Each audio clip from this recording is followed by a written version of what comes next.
수도권의 감염 비중이 70%를 넘어선 가운데 델타 변이 집단 감염 사례가 속출하고 있습니다. 정부는 수도권이 방역의 최대 승부처라며 2주간 특별 방역 대책을 시행하기로 했습니다. 방역 수칙을 위반한 업소엔 원스트라이크 아웃 제도가 적용됩니다. 일부 입시학원의 9월 수능 모의평가 접수에 25살 이상의 일반인이 무더기로 몰렸습니다. 화이자 백신을 먼저 맞으려는 허수 지원자가 상당수인 것으로 보여 방역 관리에 차질이 우려됩니다. 윤석열 전 검찰총장이 내년 대선 출마를 공식 선언했습니다. 윤 전 총장은 부패하고 무능한 정권의 연장을 막고 반드시 정권 교체를 이뤄내겠다고 밝혔습니다. 민주당에선 이낙연 전 대표와 김두관, 박용진 의원 등이 후보 등록을 마치고 본격적인 선거전에 나섰습니다. 5차 재난지원금의 지급 범위를 놓고 줄다리기를 벌였던 정부와 민주당이 결국 하위 80%에 지급하는 절충안에 합의했습니다. 5차 지원금을 포함한 2차 추경의 규모는 33조 원으로 결정됐습니다. 여직원을 성추행한 혐의 등으로 기소된 오거돈 전 부산시장이 1심에서 징역 3년을 선고받고 법정 구속됐습니다. 권력형 성범죄로 사건을 규정한 재판부는 오 전 시장 측의 침해 주장을 일축했습니다.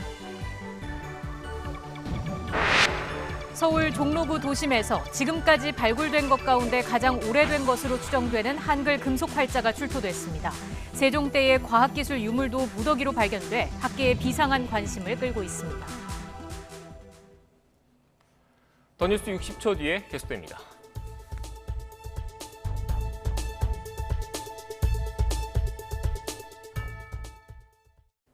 주요 사건의 처리 방향 등을 놓고 여권과 갈등을 빚던 윤석열 전 검찰총장. 지난 3월 4일 전격적으로 사의를 표명했습니다. 총장을 사직하려고 합니다. 검찰에서의 제 역할은 지금 이제까지입니다. 이후 한동안 칩거하던 윤 전 총장은 4.7 재보선 사전투표에서 모습을 드러냈습니다. 예상과 달리 정치적 발언은 없었습니다. 하지만 물밑에선 각계 전문가들과 만남을 이어갔습니다. 국민의힘 일부 의원도 접촉했습니다. 그러다 지난 9일 독립운동가 이회영 기념관 개관식에 참석해서 처음으로 공식 입장을 밝혔습니다. 말을 아끼긴 했지만 대권 도전 여지를 뒀습니다. 국민 여러분들의 또 기대 내지는 또 염려 이런 거 제가 다 경청하고 다 알고 있습니다. 여러분이 좀 지켜봐 주시기를. 윤 전 총장의 대선 출마 가능성은 최근 들어서 기정사실로 굳어졌습니다. 공보팀을 꾸리는 등 본격적으로 캠프 구축에 나섰기 때문입니다. 자연스레 견제의 고삐는 조여졌습니다. 이른바 엑스파일 등 각종 의혹, 대통령 후보로서의 자질, 그리고 국민의힘 입당 여부까지 공세 수위는 올라갔습니다. 논란이 여전한 상황에서 윤 전 총장은 오늘 출사표를 던졌습니다. 사의 표명 이후 118일째 되는 날 정치인의 길을 걷겠다고 선언했습니다. 대선 레이스에 합류한 만큼 본격적으로 검증 시험대에 올랐다는 평가가 나오고 있습니다. 그럼 오늘 윤 전 총장의 대선 출마 선언문 주요 내용부터 들어보시겠습니다. 산업화와 민주화로 지금의 대한민국을 만든 위대한 국민, 그 국민의 상식으로부터 출발하겠습니다. 그 상식을 무기로 무너진 자유민주주의와 법치, 시대와 세대를 관통하는 공정의 가치를 기필코 다시 세우겠습니다. 정의가 무엇인지 고민하기 전에 누구나 정의로움을 일상에서 느낄 수 있게 하겠습니다. 이것이 제 가슴에 새긴 사명입니다.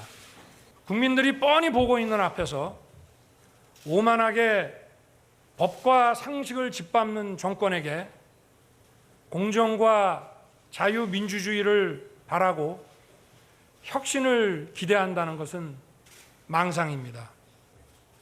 이런 부패하고 무능한 세력의 집권 연장과 국민 약탈을 막아야 합니다. 여기에 동의하는 모든 국민과 세력은 힘을 합쳐야 합니다. 그래서 반드시 정권 교체를 이루어내야 합니다. 관련 소식 좀 더 이어가겠습니다. 앞서 보신 것처럼 야권 유력 대선 주자로 꼽히는 윤석열 전 검찰총장, 조금 전 대선 출마를 공식 선언했습니다. 윤 전 총장은 현 정권이 연장되는 것은 부패 완판 대한민국이 되는 것이라며 정권 교체를 이뤄내겠다고 강조했습니다. 취재기자 연결합니다. 김주영 기자. 네, 국회입니다. 네, 윤 전 총장 조금 전 출마 선언을 했습니다. 현 정권을 강하게 비판했죠. 네, 그렇습니다. 윤석열 전 검찰총장은 조금 전 매현 윤봉길 의사기념관에서 첫 공식 대선 출마 선언을 했습니다. 이 자리에서 윤 전 총장은 강한 어조로 현 정부를 비판했습니다. 현 정권이 권력을 사유화할 뿐만 아니라 집권을 연장해 국민을 약탈하려 한다고 주장했습니다. 구체적으로 소득주도 성장, 주택정책, 탈원전 정책 등을 비판하면서 이 때문에 수많은 청년과 자영업자, 중소기업인들이 고통을 받고 있다고 지적했습니다. 특히 정권을 교체하지 못하면 부패 완판 대한민국이 될 것이라며 자신이 반드시 정권 교체를 이루겠다고 강조했습니다. 선언식이 끝난 뒤부터 기자회견이 이어지고 있는데 최근 논란이 된 윤석열 엑스파일이나 국민의힘 입당 여부 등에 대한 질의응답이 이어지고 있습니다. 사실상 출정식인 오늘 행사에는 국민의힘 다수 의원들도 참석하기도 했습니다. 이에 대해 더불어민주당 윤호중 원내대표는 무능한 검찰의 넋두리 아니냐며 비판의 목소리를 높이기도 했습니다. 다른 야권 주자들도 바쁘게 움직이고 있습니다. 최근 국민의힘에 복당한 홍준표 의원은 서울 여의도에서 대한민국 미래비전 국민에게 듣다라는 이름의 국민보고대회를 열었고 유승민 전 의원은 제2연평해전 19주년 기념 행사에 참석했습니다. 네, 여당 대선 주자들도 각자 일정을 바쁘게 소화하고 있는 것 같습니다. 네, 여권 주자들 역시 각자 일정을 소화하면서 지지율 끌어올리기에 힘을 쏟는 모습입니다. 먼저 민주당 경선 예비후보 등록이 현재 진행 중인데 박용진, 김두관 후보가 오늘 오전에 등록을 했고 이낙연, 양승조 후보는 오후에 등록할 예정입니다. 이재명, 이광재, 정세균, 추미애 후보는 내일 등록에 나설 것으로 알려졌습니다. 개별 후보들의 일정도 바쁘게 돌아갑니다. 여권 지지율 1위의 이재명 경기지사는 오늘 코로나19 중앙재난안전대책본부 회의에 참석하는 등 도지사 역할에 집중할 예정입니다. 대신 내일 당내 경선 예비후보 등록을 하고 모레로 예정된 출마 선언 준비에 집중할 것으로 전망됩니다. 오후에는 대권 주자인 최문순 강원지사의 북콘서트가 진행되는데 김두관, 박용진, 양승조, 이낙연, 추미애 후보가 참석할 예정입니다. 또 어제 단일화 방침을 선언한 정세균 전 국무총리와 이광재 민주당 의원은 오늘 오후 함께 경남 김해 봉하마을을 찾아 고 노무현 전 대통령 묘역을 참배합니다. 지금까지 국회에서 YTN 김주영입니다.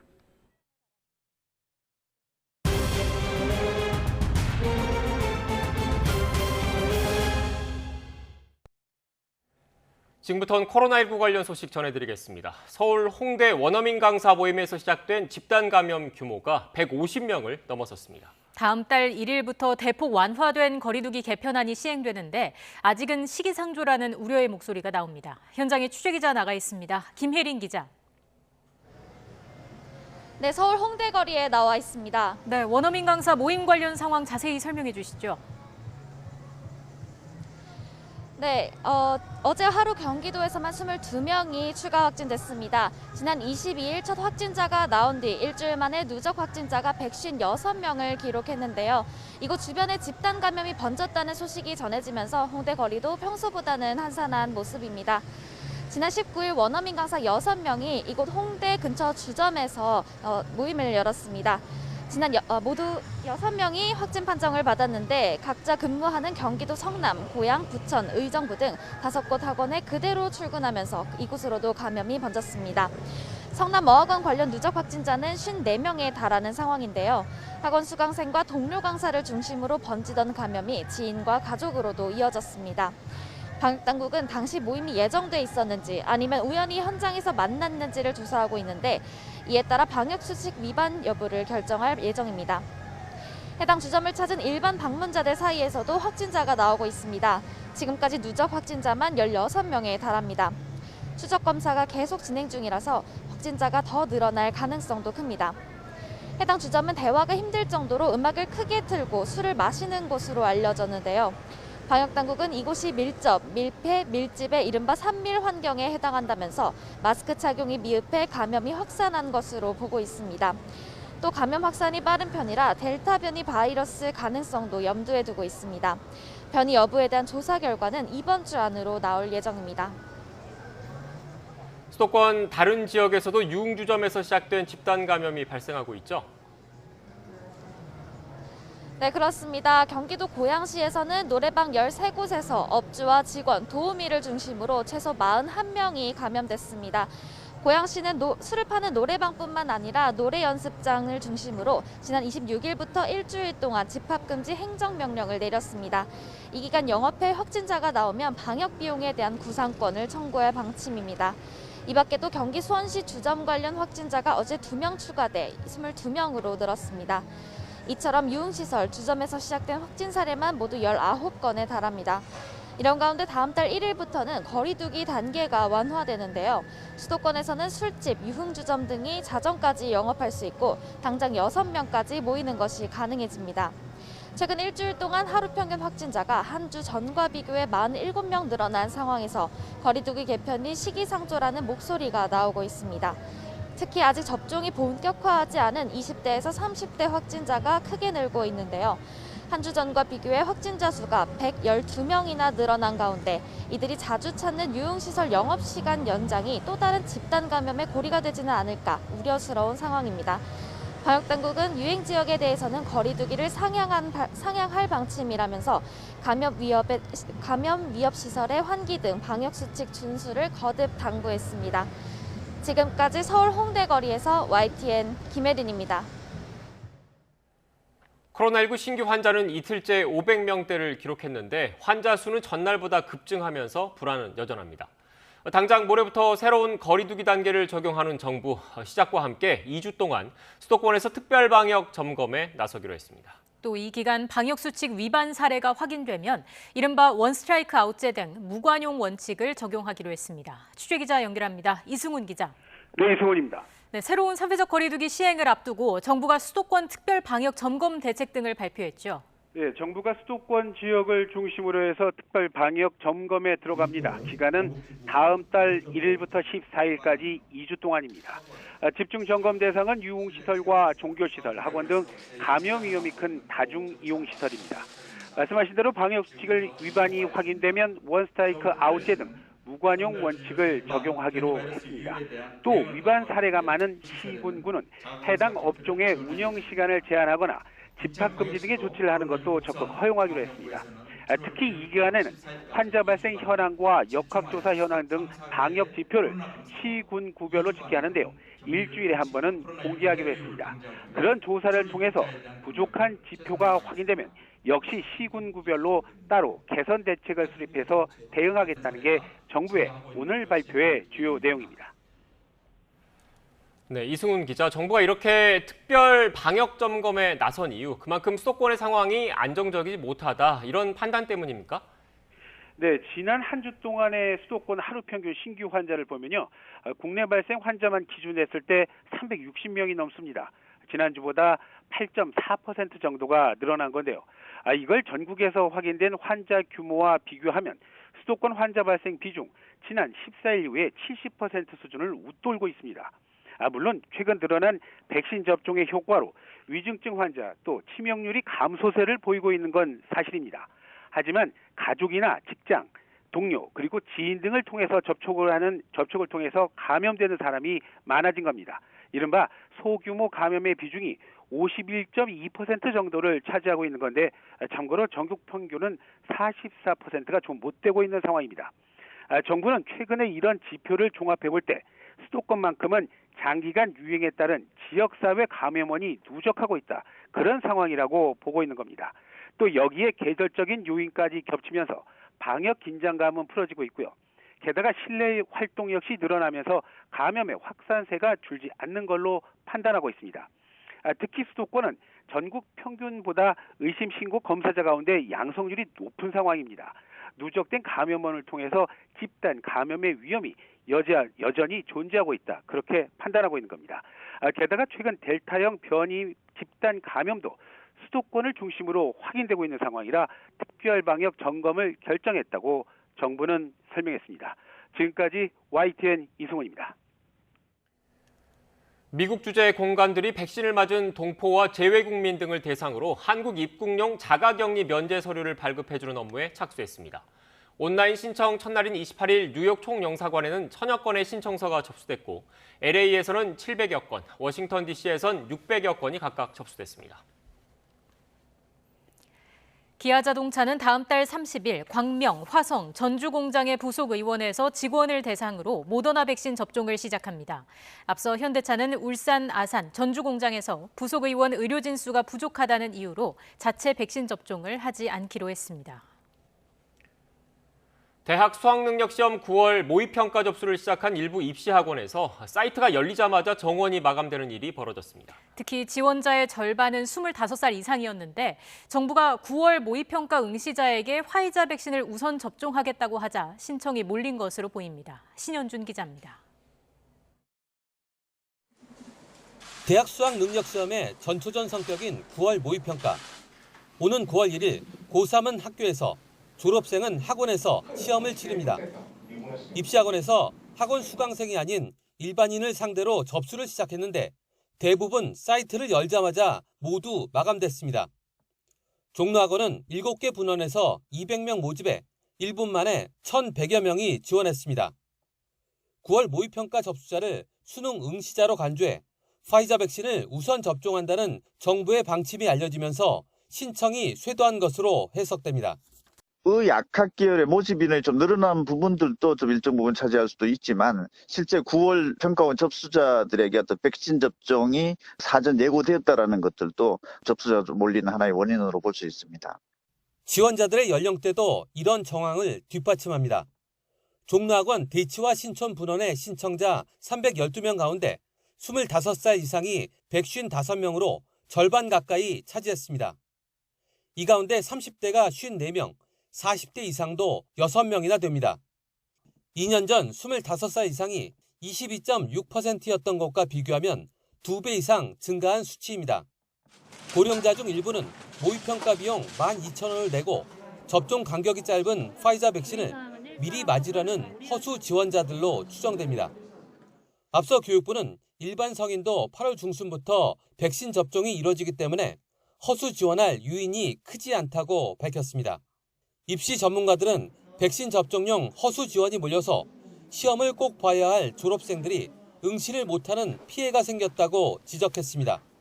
YTN 신현준입니다. 중앙방역대책본부 브리핑이 시작됐습니다. 현장으로 가보겠습니다. 먼저 국가가 실시하는 예방접종을 받은 사람은 누구나 종이로 된 증명서 발급이 가능합니다. 종이 증명서는 코로나19 예방접종 외에도 인플루엔자, 영유아 예방접종 등 모든 국가 예방접종에 대해서 발급받을 수 있습니다. 접종을 받은 사람의 인적사항과 백신명, 접종 차수, 접종일, 접종 기관 등의 내용이 담겨 있으며 질병관리청의 예방접종 도우미 누리집 또는 정부 24에서 무료로 온라인 출력이 가능하고 본인이 예방접종을 받은 예방접종센터, 위탁의료기관, 보건소 등에서도 발급을 받으실 수 있습니다. 7월 1일부터는 읍면동 주민센터에서도 종이증명서를 발급받을 수 있습니다. 종이증명서는 접종 여부의 확인 목적으로 제시할 수 있고 영문으로도 발급 가능하기 때문에 국외에서도 접종 증빙 목적으로 활용하실 수 있습니다. 다음으로 전자증명서는 스마트폰에 전용 앱 쿠브를 설치하고 본인 인증을 거치면 사용하실 수 있습니다. 종이증명서와 동일하게 접종 관련 정보를 포함하고 있고 접종 여부를 전자적으로 인증하기 위한 QR코드 및 카메라 기능을 제공하고 있습니다. 전자증명서는 현재는 한글로만 제공하고 있지만 7월 중 영어를 추가하고 9월부터는 중국어, 스페인어 등 14개 언어를 추가할 예정입니다. 이와 함께 네이버, 카카오 등 전자출입명부 QR 체크인 시에 예방접종 인증도 동시에 수행이 가능하도록 기능을 개편하고 있습니다. 오는 7월 12일부터는 전자출입명부 화면에서 예방접종 증명서 발급을 추가로 받아 하나의 QR코드로 전자출입명부와 예방접종 인증을 동시에 수행하실 수 있게 됩니다. 종이증명서를 휴대하거나 스마트폰 사용이 어려운 분들을 위해서 신분증에 부착하여 사용할 수 있는 예방접종 스티커를 7월 1일부터 발급할 계획입니다. 예방접종 스티커 발급을 원하는 경우는 주민등록증 또는 운전면허증을 소지하고 읍면동 주민센터를 방문하시면 신분증 뒷면에 스티커를 부착하실 수 있습니다. 주민등록증 등에 부착할 수 있도록 작은 크기의 접종 회차, 접종 일자 등 필수적인 접종 정보만 담기게 됩니다. 접종 증명서 제시를 요청받을 경우는 스티커가 부착된 주민등록증 또는 운전면허증을 제시하시면 됩니다. 최근 국외에서 코로나19 mRNA 백신 접종 후에 드물지만 심근염, 심낭염 발생이 보고됨에 따라서 국내에서도 이상반응 관련 대응 체계를 강화할 계획입니다. 미국에서는 올 4월 이래로 mRNA 백신 3억 건 접종 후에 약 1,200여 건의 심근염, 심낭염 사례가 보고된 바 있습니다. 지난 6월 23일 미국 예방접종 자문위원회의 발표에 따르면은 보고된 사례는 주로 남자 청소년 및 젊은 성인으로 대부분 접종 후 4일 이내에 증상이 발생했고 2차 접종 후에 발생한 빈도가 높았습니다. 환자 대다수는 치료와 휴식 후에 빠르게 호전되었습니다. 추진단은 심근염 이상반응 관리를 강화하기 위해 관련 전문가들을 포함한 자문단을 구성하여 사례 정의 및 신고, 관리 방안 등을 논의하였으며 그 결과 6월 28일 해당 내용을 정리한 의료인용 지침을 제정하여 배포하였습니다. 이에 따라서 코로나19 예방접종 후에 가슴 통증, 압박감, 불편감, 호흡곤란, 숨가쁨, 호흡시 통증, 심장이 빠르게 뛰거나 두근거림 등의 증상이 발생하는 경우는 신속히 의료기관의 진료를 받고 해당 환자를 진료한 의료기관은 이상 반응을 신고해 주실 것을 당부드립니다. 다음은 백신 도입과 관련하여 말씀드리겠습니다. 개별 계약된 화이자 백신 65만 회분이 내일 6월 30일 인천공항에 도착합니다. 이로써 상반기에 도입 예정인 화이자 백신 총 700만 회분의 도입이 완료되고 3분기에도 순차적으로 도입이 진행될 예정입니다. 지난 5월 24일부터 2주간 진행되었던 온라인 캠페인 동행 함께 걷기가 2,700여 명의 국민 참여로 마무리되었습니다. 이번 캠페인은 동행이라는 두 단어로 예방접종 및 방역수칙과 관련된 이행시를 질병관리청 공식 누리소통망을 통해서 국민들의 댓글 참여 방식으로 진행되었습니다. 국민 개개인이 바라는 일상회복에 대한 소망을 담은 이행시들이 수상작으로 선정되었습니다. 참여 작품 중에 최우수작과 우수작으로 선정된 10건은 국민소통 콘텐츠로 제작해서 확산할 계획입니다. 최근에 하루 500명에서 600명대의 환자 발생이 계속되는 가운데 사람 간 접촉을 통한 감염이 지속적으로 증가하고 있고 생활 속의 집단 감염 발생도 계속되고 있어서 각별한 주의가 필요합니다. 마스크 착용, 충분한 환기, 유증상 시 즉시 검사받기 등 기본적인 방역 수칙을 철저히 지켜주실 것을 당부드립니다. 또한 정해진 순서에 따라서 예방접종을 반드시 받으시고 예방접종을 받았더라도 실내에서는 반드시 마스크를 착용해 주실 것을 다시 한번 당부드립니다. 감사합니다. 네, 지금부터 기자님들 질문에 답변 드리는 시간 갖겠습니다. 네, 지금까지 중앙방역대책본부 브리핑 들었습니다. 전문가와 함께 보다 자세한 내용 짚어보겠습니다. 네, 천은미 이대 목동병원 호흡기내과 교수 나오셨습니다. 어서 오십시오. 안녕하세요. 안녕하세요. 교수님, 지금 주말 검사 건수가 줄었는데도 불구하고 600명에 가까운 신규 확진자가 나왔습니다. 지금 수도권 상황이 특히나 심각한 거죠? 네, 그렇습니다. 지난주부터 조금 확산세가 늘은 것 같아요. 왜냐하면 지난주 감염 재생산 지수가 6월 들어서 1.05로 1을 넘었습니다. 네. 그리고 그 확진자하고 접촉한 감염자 수가 거의 44%로 최고치로 올라가고 있고요. 확진자들이 많이 나온 그 연령층이 20대에서 40대입니다. 네. 60대는 좀 줄고 있고 이 말은 젊은 층을 중심으로 우리가 모임이라든지 접촉에 의한 감염이 늘고 있다는 건 확실하고 또 걱정하고 있는 델타 변이도 지금 확산하고 있는 것 같습니다. 그런데 이 시점에서 지금 거리 두기가 7월 1일부터 완화가 돼요. 그리고 휴가철이 같이 겹쳐 있습니다. 네. 가장 위험한 시기가 지금 가장 사람들이 많이 모이고 움직이는 시기가 겹쳐 있기 때문에 우리가 얼마나 이 거리두기의 완화 상태에서 방역을 잘 지킬지 그리고 정부가 얼마나 검역과 방역을 잘 해줄지가 지금 최고 관건인 것 같습니다. 네, 이렇게 재확산에 대한 우려가 여전한 상황에서 거리두기 체계 개편안도 다음 달부터 시행이 됩니다. 그런데 앞서 전해드린 것처럼 이런 우려가 있어서 방역당국에서 수도권 중심으로 특별 방역 대책을 발표를 했습니다. 관련된 그래픽인데 그래픽을 보면서 좀 설명을 좀 드리겠습니다. 일단 핵심적인 내용을 좀 보면 결국 그 감염 위험이 큰 다중 이용 시설에 대해서 점검을 강화하고 방역 수칙을 위반한 업소의 경우에는 원스트라이크 아웃 제도를 적용하겠다라는 게 핵심인 것 같거든요. 이게 좀 실효성이 있겠습니까? 업주별 입장에서는 아무래도 뭐 여러 가지 구상권도 청구하고 원스트라이크 아웃의 집합 금지가 되면 조금 부담감은 가질 것 같습니다. 그렇지만 이용자들이 많아지게 되면 뭐 식당이나 카페나 유흥업소에 온 손님들을 돌려보내지는 못하기 때문에 분명히 확산세가 증가될 수 있습니다. 정부 당국에서는 뭐 선제적 검사라든지 보건소의 선별진료소 시간을 지금 아침 9시에서 저녁 9시까지 3시간 정도 늘려서 검사를 좀 충분히 받으라는 거지만 문제는 이런 유흥업소라든지 식당 같은 곳에서 젊은 층이 모이게 되면 사실 이 원스트라이크 아웃제라는 것이 크게 효과를 발휘하지 못할 수도 있습니다.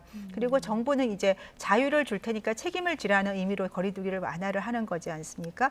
그래서 방역 수칙을 지킨 경우에는 뭐 확진자가 나오더라도 사실 구상권 청구나 그런 집합금지는 없을 것이기 때문에 우리가 손님이 오더라도 사업주분 입장에서 거리두기라든지 이런 칸막이나 이런 거 그리고 이제 환기라든지 문을 항상 한쪽은 열어놓고 이런 조금 지켜야 될 수칙들을 잘 지켜주시고 그리고 회사 같은 데서 사실 확진자가 굉장히 많이 나오고 있어요. 그래서 여름이 되면 이런 회사를 통해 에어컨 그런 사용을 같이 하거나 식사를 같이 하면서 감염이 될 수가 있기 때문에 회사 자체에서도 저는 이제 경기도 같은 경우는 외국인 노동자들이나 물류센터, 콜센터에 이제 자가검사 키트를 이용을 한다고 하니까 회사 자체도 그런 거를 좀 정기적으로 유흥업소라든지 검사를 해서 확진자가 한두 명 나올 때 우리가 확진을 할 수 있다면 단체 감염을 막을 수 있기 때문에 회사별로, 개인별로, 사업주별로 스스로 방역 수칙을 지키는 것이 지금은 필요하다고 생각합니다. 예, 저희가 지금 화면 통해서 발표된 수도권 특별 방역 대책을 보여드렸는데 특별히 좀 눈길이 가는 부분이 있었습니까?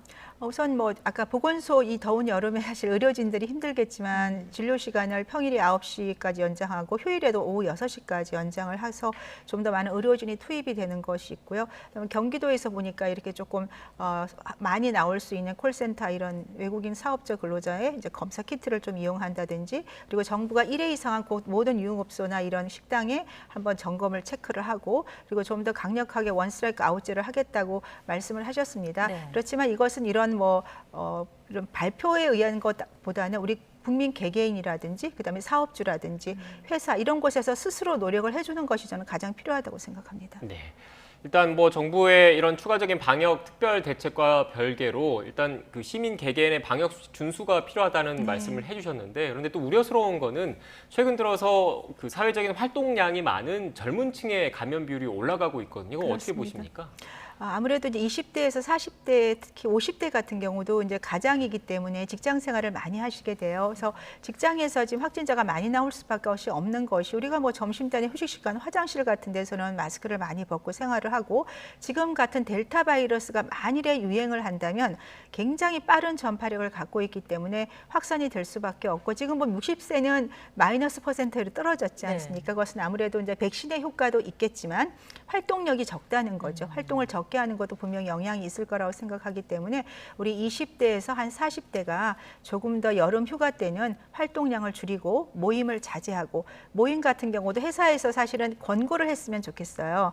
그러니까 어떤 회식이라든지 그것은 우리가 백신 접종이 최소한 2차가 50% 이루어지는 9월 이후로 조금 미루기를 권고한다. 이렇게 되면 자체적으로 모임을 자제를 할 수 있을 것 같습니다. 네. 지금 앞선 그래픽을 좀 보면 특히 20대에서 40대 어떻게 보면 사회 활동이 많은 젊은 계층 중에서도 특히 20대와 19세 이하의 증감률, 그 증가 비율이 유독 높거든요. 이건 네. 이유가 뭘까요? 지금 보면 10대랑 20대가 많은데요. 물론 이제 방학이 되거나 이러면 더 높아질 겁니다. 네. 10대는 학원을 이동하기 때문에, 그리고 20대 같은 경우도 여행이나 모임이 분명히 잦아질 수 있습니다. 이렇게 뭐 강남이나 이런 많은 유흥업소나 이런 곳이 있는데 가게 되면 정말 많은 사람들이 주말에 있거든요.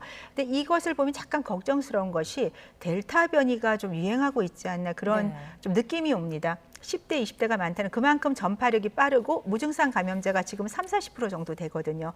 그 경우에 델타가 유행을 한다면 이 유행된 변이가 젊은 층에는 크게 문제가 없을 수 있지만 결국은 고령층으로 옮겨가게 돼요. 고령층이 예방접종을 일부 했지만 안 한 분도 계시고 하신 분 중에도 돌파 감염이 지금 많이 되고 있고, 사실 이스라엘 같은 경우는 사망자는 별로 없는데 영국은 입원율이 사망자가 좀 증가하고 있고요. 확진자는 뭐 지금 거의 뭐 2만 명 이상 육박하고 있기 때문에 국내에서 백신 접종을 하신 어르신들도 이런 델타 변이가 유행할 때는 돌파 감염이 될 수 있다는 사실을 꼭 인지하시고 모임이라든지 그리고 야외나 실내에서도 마스크 착용을 꼭 하는 것이 필요할 것 네, 같습니다. 앞서 돌파 감염이라는 거는 백신 접종을 정해진 횟수에 맞춰서 다 맞고 나서 항체 형성 기간이 지난 이후에도 바이러스에 감염된 사례를 의미하시는 거죠? 그렇습니다. 말씀해 주신 김에 국내 그 델타 변이 상황도 좀 더 자세하게 짚어주시죠. 네, 아직까지 정부에서는 이제 초입 단계라고 얘기를 하셨고 오늘은 약간 확산 위험이 있다고 말씀을 네. 하셔서 지금 이제 아까 보연 그래프라든지 그리고 지난주에 비해서 이미 알파 변이를 초과한 델타 변이 감염자 수를 보게 되면 분명히 해외와 유사하게 가고 있고요. 지금 뭐 이웃인 일본이나 중국 이런 곳에 이미 델타 변이가 다 들어와 있고 델타 플러스도 들어와 있거든요. 그럼 국내가 들어와 있지 않을 수가 없습니다. 분명히 들어와 있고 실례로 브라질에서 사망한 분이 일본을 들렸던 임산부란 얘기도 있었. 그만큼 널리 퍼져 있기 때문에 국내는 지금 이미 들어와 있다는 전제하에 이미 젊은 층을 중심으로 확산하고 있다는 전제하에 정부가 방역을 해야 되고, 우리 젊은 층들은 뭐 많이 아시겠지만 이 델타 변이는 증상이 정말 코로나 감기 같아요. 그러니까 목이 아프고 머리가 아프고 콧물 나면서 감기로 하루 이틀 지나고 싹 없어지는 경우 많으면 그분들 검사를 안 하고 나는 괜찮아. 그리고 특히나 백신을 맞은 분들이 좀 있지 않습니까? 예. 젊은 층에 난 백신 맞았으니까 이런 증상은 아닐 거야. 그러면서 감염을 시킬 수 있기 때문에 조금이라도 증상이 있으면 검사를 하셔야 되고 백신을 맞으셨더라도 마스크 착용은 꼭 하셔야 됩니다. 네, 그럼 교수님 말씀 좀 들어보면 이 델타 변이가 전 세계적으로 지금 확산하고 있는 거지 않습니까? 네. 국내에서도 이미 유입 단계를 넘어서 확산 단계에 접어들었다라고 보신다는 말씀이십니까? 네, 지금 10대, 20대 확산세라든지 지금 변이의 퍼센트라든지 그리고 지난 주말을 기점으로 확진자 수가 늘고 있는 것은 여러 가지를 의미한다고 생각합니다. 네, 특히 델타 변이 같은 경우에는 다른 뭐 알파 변이도 있고 베타 변이도 또 있고 하지만 다른 변이들보다 우려스러운 게 전파력이 더 센 것으로 알려졌기 때문에 우려스러운 거잖아요. 네, 그렇습니다. 전파력이 뭐 알파보다 70% 더 높다고 하기 때문에 평균적으로 우리의 원래 오리지널 그 바이러스보다 거의 한 3배 가까이 전파력이 높은데 상당히 높은 거죠. 그리고 전파력이 높다는 거는 치명률이 높다고 똑같지는 않습니다만 전파력이 높으니까 많은 사람을 감염시키고 그러면 그중에 기저질환자 고령자가 나올 수가 있어요. 우리가 백신을 접종하면 모든 분이 항체 형성 양이 똑같다고 생각하시면 안 되거든요. 네. 면역이 약한 분이라든지 연세가 많은 분이나 뭐 당뇨 고혈압 환자나 흡연자들은 항체 형성량이 거의 절반 이하로 떨어진다는 연구도 있습니다. 그럼 이런 분들은 감염이 될 수가 있어요. 그렇기 때문에 델타 변이가 전 세계적으로 문제가 되고 있고 또 여름철을 기점으로 휴가철이기 때문에 많은 분들이 이동을 합니다. 그래서 그 점이 저는 우려스러운 부분이라고 생각합니다. 그런 점이 우려가 돼서 조금 전 저희가 그래픽으로 보여드렸는데 다시 한번 좀 띄워주시면 좋겠습니다. 추가 조치가 있었는데 정부가 인도네시아, 파키스탄, 필리핀 등 4개국을 해외 예방접종 완료자 격리 면제서 발급 국가에서 제외한다고 밝혔습니다. 어느 정도 예상이 됐던 부분이죠. 그렇죠. 인도네시아에서 지금 확진자가 많이 들어오고 있기 때문에 이제 입국을 하셨는데 조금 아쉬운 거는 뭐 영국, 러시아, 영국은 99%, 러시아는 90% 이상이 지금 델타 변이고 확진자가 많이 나오고 있습니다. 그런 경우에 그쪽에도 지금 똑같은 저는 기본적으로 며칠이라도 자가격리를 하는 것이 필요하다. 왜냐하면 백신 접종을 하셨더라도 말씀드렸듯이 아스트라제네카나 일부 이런 백신들은 100%가 아니기 때문에 예방률이요. 돌파 감염이 돼서 들어온 경우에는 특히 백신을 맞으면 증상이 없는 경우가 많습니다. 그럼 본인이 증상이 없이 접촉을 하고 있다가 PCR 검사를 하더라도 그때 나타나면 이미 감염을 시켰을 수가 있기 때문에 좀 그러한 점에 대해서는 조금 철저하게 검역을 할 필요가 있다고 생각합니다. 네, 일단 철저한 해외 검역에 대한 중요성을 강조를 해주셨고 그 외에 국내에서 델타 변이가 이미 확산하는 단계로 보신다고 하셨지 않습니까? 네. 이 추가적인 확산세를 꺾기 위해서는 어떤 조치들이 필요하겠습니까? 아까 젊은 층을 통한 접촉 감염이 가장 많이 생겼다고 말씀을 드렸어요. 그러니까 접촉이라는 건 우리가 마스크를 쓰고서 그냥 이런 대화를 하는 것이 아니라 마스크를 벗고 있는 행위를 할 때 접촉 감염이 되기 쉽습니다. 그렇기 때문에 어떤 모임을 자제를 하는 게 가장 중요하다고 생각합니다. 그리고 식사를 할 때는 우리가 피치 못하게 점심 때 식사를 해야 되겠죠. 그런 경우는 대화를 하지 않고 식사를 끝내고 마스크를 쓰는 거, 그건 굉장히 중요하다고 생각하고요. 요새 카페 같은 데서 보면 처음에 마스크를 썼다가 음료수를 섭취한 그 후부터는 마스크를 안 쓰는 분이 있으세요. 네. 그것도 굉장히 위험한 사례고 정부에서 말씀하시는 방역, 개인적 어떤 자유를 주기 때문에 우리가 회식을 하더라도 그러니까 저녁 회식보다는 점심이나 이렇게 좀 짧게 꼭 해야 되는 회식이라면 그렇게 하게 되면 아무래도 조금 전파가 적을 수가 있다고 생각합니다. 네. 일단 뭐 백신 접종이 좀 더 속도를 내기 전까지는 다음 달부터 방역 수칙이 좀 완화가 되고 사적 모임 인원 제한 규모도 좀 완화가 되지 않습니까? 네, 그러더라도 그렇습니다. 7, 8월 정도까지는 좀 그 개인 간 모임을 좀 자제할 필요가 있다 네. 이런 말씀이시네요. 그렇습니다. 알겠습니다. 자, 이 내용도 좀 짚어보겠습니다. 영국에서 나온 연구 결과였는데 아스트라제네카와 화이자 백신을 교차 접종하면 아스트라제네카 백신만 2번 맞는 것보다 더 효과가 크다. 이런 연구 결과가 나왔습니다. 소개를 좀 해주시죠. 지금 연구가 몇 개 나왔는지 옥스포드가 조금 더 한 830명 제일 그 임상 연구자 수가 많은데요. 기본적으로 뭐 스페인의 600명이라든지 독일의 300명, 이번 영국의 한 800명 거의 이런 숫자로 이제 임상 연구가 시행이 됐고요. 다 아스트라제네카, 화이자를 이제 아스트라제네카 1회 접종과 비교하고 또 파이자 2회 접종과 비교하고 아스트라와 비교한 이제 그런 네. 데이터들이 있는데 지금 보시는 것처럼 아스트라제네카 파이자 접종을 한 경우에는 아스트라제네카 1회 접종보다는 당연히 중화항체가 한 7배 정도 많고 파이자와 같이 비교할 때도 항체 형성이 거의 비슷하고 세포 면역은 더 좋으면서 어떤 델타 변이나 알파 변이, 베타 변이의 한 2배에서 4배 가까이 어떤 예방률이 높다고도 나왔습니다. 그리고 이제 파이자 아스트라제네카보다는 아스트라제네카 화이자 순으로 하는 것이 항체 형성률이 더 좋다. 그리고 굳이 파이자를 맞고 아스트라제네카를 맞을 이유가 없는 거죠. 우리가 희귀혈전 문제가 있기 때문에. 그래서 지금 여러 나라 데이터가 이렇게 나왔고 사실 유럽의 수반 두 분은 이미 아스트라제네카 접종 후에 화이자를 교차 접종을 하셨고요. 하지만 공식적으로 WHO나 CDC에서 권고를 하는 건 아니지만 이미 캐나다나 유럽 여러 나라에서는 좀 시행을 하고 있고요. 하지만 만일에 화이자나 모더나를 먼저 접종을 하신 경우에는 아스트라를 맞으실 필요가 없습니다. 같은 동종의 mRNA 백신은 동종으로 접종을 하는 것을 권고드리고 있습니다. 네.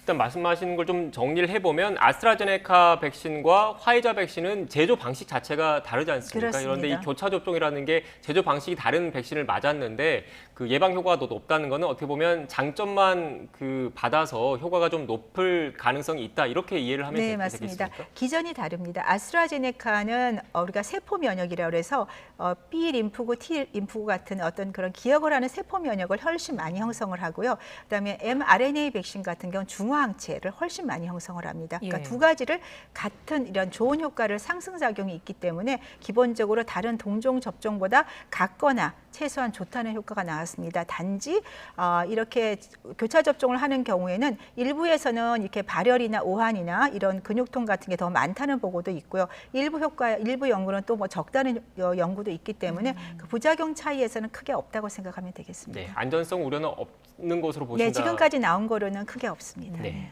미국에서는 그 mRNA 기반의 백신 접종하면 예방 효과가 몇 년간 지속할 수 있다. 이런 내용도 나왔는데 결국엔 부스터샷이 필요하지 않을 수 있다는 의미로 좀 보면 되겠습니까? 네, 이제 기본적으로 한 6개월 정도는 파이자 접종한 후에 면역이 유지가 된다고 했는데 그럼 우리가 매년 이걸 접종을 해냐가 굉장히 큰 문제였죠. 그래서 한 41명 정도의 혈액 샘플하고요. 그다음에 우리가 임파구라고 있어요. 네. 임파구는 우리가 몸에 기억을 만들어내서 나중에 똑같은 바이러스나 유사한 바이러스가 들어왔을 때 우리가 싸우는 전사를 훈련하는 거죠. 그런 임파구를 우리가 한 14명 정도의 한 3, 4, 5, 7 뭐 이런 식으로 조직 검사를 했습니다. 조직 검사를 했더니 우리가 2차 접종 후에 12주, 그러니까 약 4개월 이상 그 면역세포 B 임파구 세포가 계속 활성화되는 것을 알게 된 거죠. 그거는 기억을 만드는 면역을 만드는 기억세포이기 때문에 저장을 해놨다가 우리가 나중에 우리가 뭐 수두라든지 이런 것은 평생 기억을 하거든요. 그런 식으로 이 기억이 언제까지 갈지 모르지만 최소한 지금은 보면 15주 이상은 이 기억세포가 계속 활성화가 되고 있다는 건 앞으로 이것이 상당 기간 연장이 될 수가 있다는 걸 제시를 하고 앞으로 얼마를 갈지는 계속 연구를 할 예정이라고 합니다. 네, 교수님 그리고 얀센 백신 이야기를 좀 해봐야 될 것 같은데 또 일각에서는 얀센 백신은 한 차례만 맞아도 되는 거지 않습니까? 네. 다른 백신과 달리. 그런데 한 차례만 맞아도 되는 그런 편리성은 있지만 예방 효과는 상대적으로 떨어진다. 이런 분석도 나오고 있더라고요. 네, 얀센이 한 66.7%, 저 정도 67%가 조금 안 됩니다, 예방률이. 그런데 얀센은 또 이 전체 예방률에 비해서 우리가 남아공 베타변이나 이런 데 상당히 좀 효과가 60%가 넘는데요. 지금 다른 이제 RNA 백신이 95, 94가 되고 또 교차 접종을 하니까 굉장히 좋다는 효과가 나왔죠. 그래서 최근에 돌파 감염 얀센 사례가 좀 나오다 보니까 미국에서도 이거 추가 부스터식으로 교차 접종을 해야 된다는 사례도 나오고 국내에서도 아마 얀센 맞은 분들이 그런 조금 걱정을 하시는 것 같아요. 아스트라제네카 같은 바이러스 전달체 백신이기 때문에 저는 가능성이 있다고 생각합니다. 국내에서도 만약에 임상 시험을 한다면 도움이 될 거고 아마 해외에서는 시험을 지금 할 것 같아요. 그래서 만약에 그 결과가 나온다면 아스트라제네카를 파이저랑 모더나 교차 접종하듯이 얀센도 한 4개월에서 8개월 간격으로 교차 접종을 해보면 지금처럼 아까 말한 세포 면역과 중화항체 형성에 분명히 도움이 될 거라고 추측은 할 수 있습니다. 네. 교수님 이제 마지막으로 저희가 앞서서 전해드렸는데 9월에 치러질 수능 모의평가에 25살 이상 성인 신청이 100억 올렸다고 하더라고요. 그렇습니다. 이게 물론 뭐 백신을 미리 접종하기 위함일 수도 있고 아니면 특정 어떤 백신에 대한 선호도 나타난 것 같은데 어떻게 보십니까? 네, 말씀하신 두 가지 다 가능성이 있는 것 같습니다. 아직까지 백신 수급에 대한 정확한 발표가 없다 보니까 내가 과연 언제 맞을 수 있을까 걱정도 있고 또 파이자라는 백신에 대해 선호도가 분명히 높은 건 사실입니다. 그렇기 때문에 내가 이번에 9월 모평 시험 신청만 하면 접종을 할 수 있다고 하니까 뭐 정말 대학을 가기 위해서 신청하시는 분도 계시겠지만 일부에서는 백신을 맞고자 하는 그런 열망 때문에 신청하는 분도 있습니다. 그래서 정부가 이러한 국민들의 좀 열망을 이해를 하셔서 늦지 않은 시간 7월 이내에 그 백신을 어떤 백신을 이렇게 어떻게 공급해서 접종을 해줄 수 있는지를 발표를 해주신다면 굳이 이렇게 많은 분들이 모평 시험을 어떤 백신을 맞는 이런 방법으로 대체하지는 않을 것이다. 약간 안타까운 마음도 있고요. 그래서 저는 정부가 조금 빠른 시간 내에 그런 백신 수급의 발표를 해주시면 좋을 것 같습니다. 네, 알겠습니다. 지금까지 천은미 이대 목동병원 호흡기내과 교수와 함께 코로나19 관련된 내용 짚어봤습니다. 오늘 말씀 고맙습니다.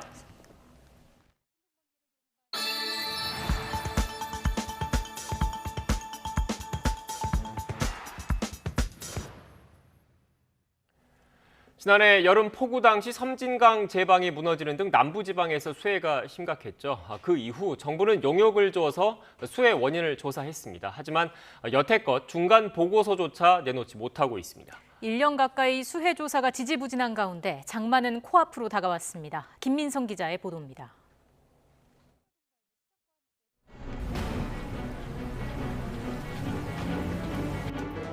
마을 전체가 신노란 강물에 잠겼습니다. 가족과 집터를 잃었고 농작물과 가축이 수장됐습니다. 지난해 여름 남부지방을 휩쓸고 지나간 수해. 당시 복구만큼이나 중요한 문제로 떠오른 건 바로 피해 원인과 책임 규명이었습니다. 그와 함께 피해의 원인과 책임을 규명하는 데도 소홀함이 없어야 하겠습니다.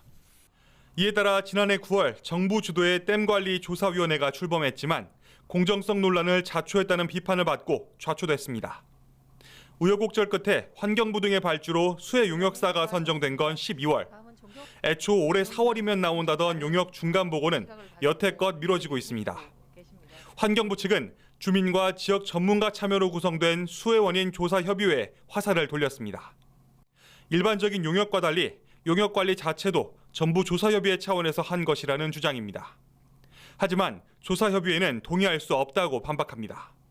지역 대표 내지 전문가로 구성돼서 현실적인 대안을 제시할 수밖에 없는데 이런 건 용역사에서 또는 용역을 주관하고 있는 환경부에서 빨리빨리 수용해가지고 대안을 제시했어야 되는데 서로 책임을 미루는 사이 올여름 장마를 시작으로 수해가 반복할 가능성은 커지고 있습니다. 환경부는 올해는 집중호우에도 홍수 조절이 가능하도록 댐 수위를 낮추는 등 수해에 대비했다고 밝혔지만 안심할 수 없습니다. 지난 여름 제 키만큼 물이 들어찼던 전북 남원시 금지면입니다. 폭우 이튿날 곳곳에 쌓인 소사체와 또 흙탕물 범벅이 된 집들이 모두의 기억 속에 선명한데요.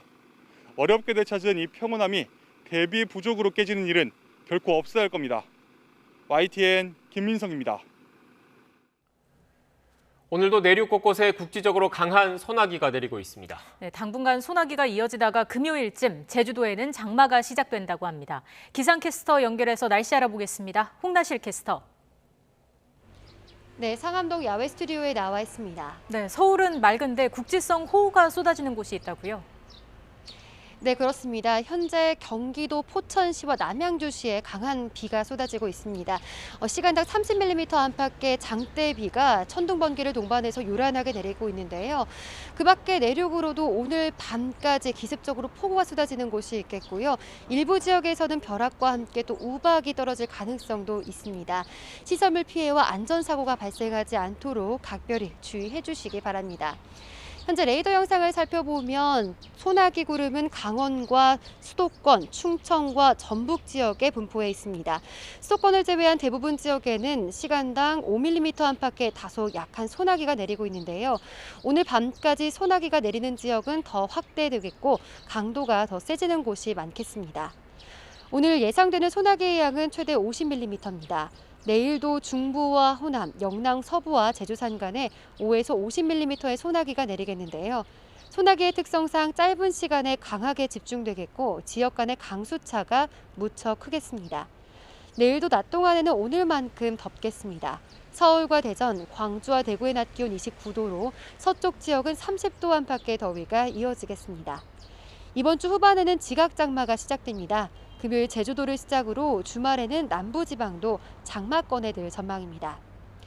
잦은 소나기에 이어서 주 후반부터는 본격적으로 장마철이 시작됩니다. 시작부터 국지성 호우가 쏟아질 것으로 보이는데요.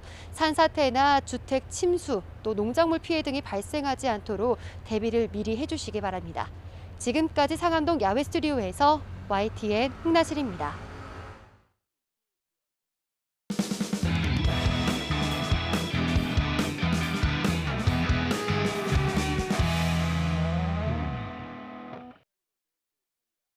당은 소상공인 피해 추가 지원, 전국민 재난 지원금 지급, 신용카드 캐시백 등 3종 패키지를 중심으로 추경 편성을 정부와 협의해 가겠습니다. 지난 16일 국회 교섭단체 대표연설에 나선 송영길 대표. 내수 회복의 방안으로 처음으로 신용카드 캐시백을 언급하면서 관심이 집중됐는데요. 어제 발표된 정부의 하반기 경제정책 방향에서 구체적인 내용이 나왔습니다. 자, 기본적인 골격은 다음과 같습니다. 2분기, 그러니까 4, 5, 6월 석 달간의 월 평균 신용카드 사용액과 비교해서 추가로 쓴 금액의 10%를 포인트로 돌려주겠다는 겁니다. 단 추가로 쓴 금액은 3% 이상 늘어난 부분만 해당하는데요. 이렇게 말로만 들으시면 이해하기 조금 어려우실 것 같습니다. 자세하게 예를 들어서 설명을 드리겠습니다. 자, 2분기 월 평균 신용카드 사용액이 100만 원인 소비자를 예로 들어보겠습니다. 8월 달에 카드 사용액이 153만 원이 나왔다면 우선 100만 원의 3%에 해당하는 3만 원은 빠집니다. 그럼 나머지 증가분은 50만 원인데요. 이 50만 원의 10%인 5만 원을 포인트로 돌려받게 되는 겁니다. 카드가 여러 장인 경우 명의만 같다면 지출액은 합쳐서 계산이 됩니다. 중소자영업자를 돕기 위한 제도인 만큼 적용 대상에 제한이 있습니다. 백화점이나 대형마트, 온라인 쇼핑몰에서 사용한 금액이나 차량 구입비는 포함되지 않습니다. 당장 다음 달부터 시행되는 건 아니고요. 오는 8월 카드 사용액부터 적용이 됩니다. 우선 3개월간 시행을 하고 상황에 따라서 더 연장될 수도 있다고 합니다. 캐시백으로 돌려받는 금액에도 상한이 있습니다. 매달 10만 원까지만 가능한데요. 다시 말해서 캐시백이 적용되는 곳에서 아무리 카드를 많이 써도 3개월간 돌려받을 수 있는 포인트는 30만 원입니다.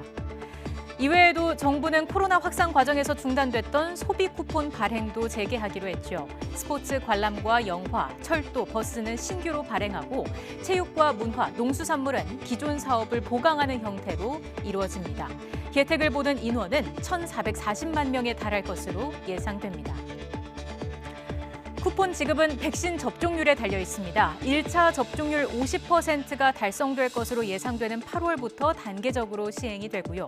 모든 소비 쿠폰이 가동되는 건 1차 접종률이 70%를 넘기는 시점입니다.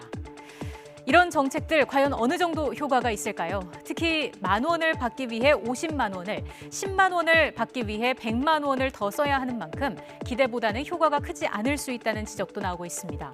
또 결과적으로 소비 여력이 있는 고소득층만 혜택을 보는 것 아니냐 이런 비판도 나오는데요. 내수를 살리는 효자가 될지 아니면 용두사미로 끝날지 지켜봐야겠습니다. 더불어민주당과 정부가 코로나19 위기 대응을 위한 2차 추가 경정 예산안을 33조 원 규모로 짜기로 했습니다. 전 국민 여부를 놓고 당정이 맞섰던 재난지원금은 소득 하위 80%만 주기로 합의했습니다. 발표 내용 취재기자 연결해서 자세히 알아보겠습니다. 권남기 기자. 네, 경제부입니다. 네, 당정이 오랜 협의를 진행한 끝에 결론을 낸 건데 구체적인 내용 정리해 주시죠. 네, 당정은 2차 추경을 33조 원 규모로 편성하기로 했습니다. 여기에 이미 확정돼 있던 3조 원을 더해 모두 36조 원 규모입니다. 다만 법적으로 떼줘야 하는 지방 교부세 등을 제외하면 실제 중앙정부가 쓸 수 있는 건 20조 원대입니다. 정부 예고대로 국채 발행은 하지 않고 초과 세수 2조 원은 나라 빚을 갚는 데 씁니다. 금리 인상 가능성 등 통화 정책과의 엇박자 우려 속에 역대 최대 규모 예산을 풀게 됐습니다. 코로나 피해 지원, 방역 백신, 고용 민생 안정, 지역 경제 활성화 4가지 큰 틀로 마련키로 했으며 예상되는 세수 증가분을 활용하여 재원을 조달하고. 네, 구체적으로 보면 먼저 재난지원금은 소득 하위 80%에게 개인별로 줍니다. 민주당의 전 국민 지급 주장이 70% 지급을 고수한 정부 설득에 꺾였습니다. 다만 저소득층 등 취약계층 300만 명에겐 지원금을 더 지급합니다. 집합 금지 등으로 피해를 본 소상공인과 소기업 113만 곳엔 500만 원 이상을 지원합니다. 이렇게 재난지원금과 소상공인 피해 지원, 신용카드 캐시백까지 15조에서 16조 원이 들어갑니다. 또 코로나 백신과 고용 지원을 위한 예산도 계획돼 있습니다. 백신 확보, 방역과 더불어 청년 일자리 등 고용과 민생 안정을 위한 지원엔 모두 6조에서 8조 원이 편성됩니다. 이와 함께 당정은 지역경제 활성화를 위해 지역사랑 상품권 등을 더 찍어내고 농축수산물 소비 쿠폰도 1,000억 원치 추가 발행하기로 했습니다. 지금까지 경제부에서 전해드렸습니다. 정부는 코로나 팬데믹 충격으로부터 완전한 경제 회복과 선도형 경제로의 구조 대전환이라는 양대 목표를 하반기 경제정책의 축으로 삼았다고 발표했습니다. 하지만 현재 우리가 당면한 이른바 K자형 양극화 문제를 내수 진작책으로 해결하려는 것에 대해 여러 우려가 나오고 있습니다. 보도에 김상우 기자입니다. 올해 경제 성장률 4.2% 성장을 달성하겠다는 내용의 하반기 경제정책 방향의 핵심은 적극적인 내수 진작책입니다. 코로나19 위기로 휘청했던 한국 경제가 올해 들어 회복세를 보임에 따라 연말까지 확장적인 재정 운용, 즉 약 30조 원대의 돈보따리를 푸는 기조를 공고히 하겠다는 취지입니다. 코로나 충격으로 K자형 양극화의 그늘에 있는 경기 민감 소기업 등 피해 계층에 대한 지원을 담아 경기 회복의 온기를 경제 전체로 가도록 하는 데 초점을 뒀다는 게 정부의 설명입니다. 이를 위해 추경을 편성해서 현금성 지원금 등이 포함된 이른바 세 종류의 코로나 극복 패키지 등의 대규모 부양책과 대출 만기 연장과 이자 상환 유예 조치 등이 진행됩니다. 문제는 확장 재정 정책과 각종 부양책 등의 효과에 대한 우려의 목소리도 만만치 않다는 점입니다. 특히 올해 1분기 가계부채가 1,765조 원으로 선진국 평균보다 빠르게 천문학적으로 급증하는 것 등을 감안해서 한국은행이 연내 기준금리 인상을 시사한 상황이어서 통화와 재정정책 간의 엇박자 우려도 나오고 있습니다. 특히 최근에 이제 자산 시장으로 자금 쏠림이 뚜렷해지고 있고 또 가계부채가 여전히 큰 폭으로 증가하고 있습니다. 이에 따라서 이제 금융 불균형이 그야말로 누적되고 있는데 저는 이것이 거시 정책 간의 어떤 엇박자라고 생각하지는 않습니다. 서로 존중해서 조율을 해나가야 될, 그리고 또 이렇게 좀 조화롭게 갈 필요는 있지만 이 재정정책은 재정정책대로 정부는 코로나 팬데믹 충격으로부터 완전한 경제 회복과 선도형 경제로의 구조 대전환이라는 양대 목표를 하반기 경제정책의 축으로 삼았다고 발표했습니다. 당면한 K자형 양극화 문제를 해결하는 기초가 될지 그 반대가 될지 주사위는 던져졌습니다. YTN 김상호입니다. 집값이 가파르게 오르면서 전국 상위 20%에 해당하는 주택가격이 사상 처음으로 평균 11억 원 선을 넘어섰습니다. KB국민은행 자료를 보면 상위 20% 주택가격은 평균 11억 400만 원으로 하위 20%의 평균 가격은 1억 2,400만 원으로 집계됐습니다. 이에 따라 주택가격 상위 20% 평균을 하위 20% 평균으로 나눈 값인 5분위 배율은 8.9로 관련 통계를 집계한 뒤 가장 높은 수치로 치솟았습니다. 부의 대물림으로 통하는 자산 상속과 증여 규모가 지난해 71조 원을 넘으면서 1년 만에 21조 원 넘게 늘어났습니다. 국세청의 2021년 국세 통계에 따르면 지난해 신고된 증여 재산 가액은 43조 6천억 원, 상속 가액은 27조 4천억 원으로 한 해 전보다 각각 54%, 27% 증가했습니다. 최저임금을 심의, 의결하는 사회적 대화기구인 최저임금위원회가 오늘 내년도 최저임금의 업종별 차등 적용 여부를 결정합니다. 경영계는 차등 적용을 도입해 숙박, 음식업 같은 업종의 최저임금을 낮게 설정해야 한다고 주장하고 있지만 노동계는 저임금 노동자 보호라는 최저임금 제도의 취지에 맞지 않는다면서 반대하고 있습니다. 공휴일이 토요일이나 일요일인 경우 휴일을 하루 꼭 챙겨주는 대체공휴일 보장 법안이 오늘 국회 본회의에서 처리될 예정입니다. 하지만 5인 미만의 영세 사업장은 적용 대상에서 빠지면서 쉬는 것도 차별받느냐는 노동자들의 항변이 나오고 있습니다. 이준엽 기자가 보도합니다. 직원이 2명뿐인 귀금속 회사에서 30년 동안 일해온 김도영 씨. 화학약품에 둘러싸여 아침부터 새벽까지 일합니다. 다른 사람 다 쉴 때 우리는 일하는 그런 결과돼서 또 소외돼 있구나 하는 생각이 또 한 번 들게 되겠죠. 4일간 54시간 근무를 했더라고요. 그러면 오늘 쉬어도 되지 않을까요? 같은 일을 하는 이승현 씨도 남들 쉬는 만큼만 쉬면 소원이 없겠다고 말합니다. 이직을 못하죠. 이직을 못하고 해도 쟤는 저런 사람이니까 좀 사장들도 꺼려하고 여기 싫은 마음에 안 들면 너 나가 이런 식으로 할 거예요. 거의 다 그래요. 이렇게 휴식이 간절한 5인 미만 사업장 노동자에게 대체 공휴일은 그저 그림의 떡입니다.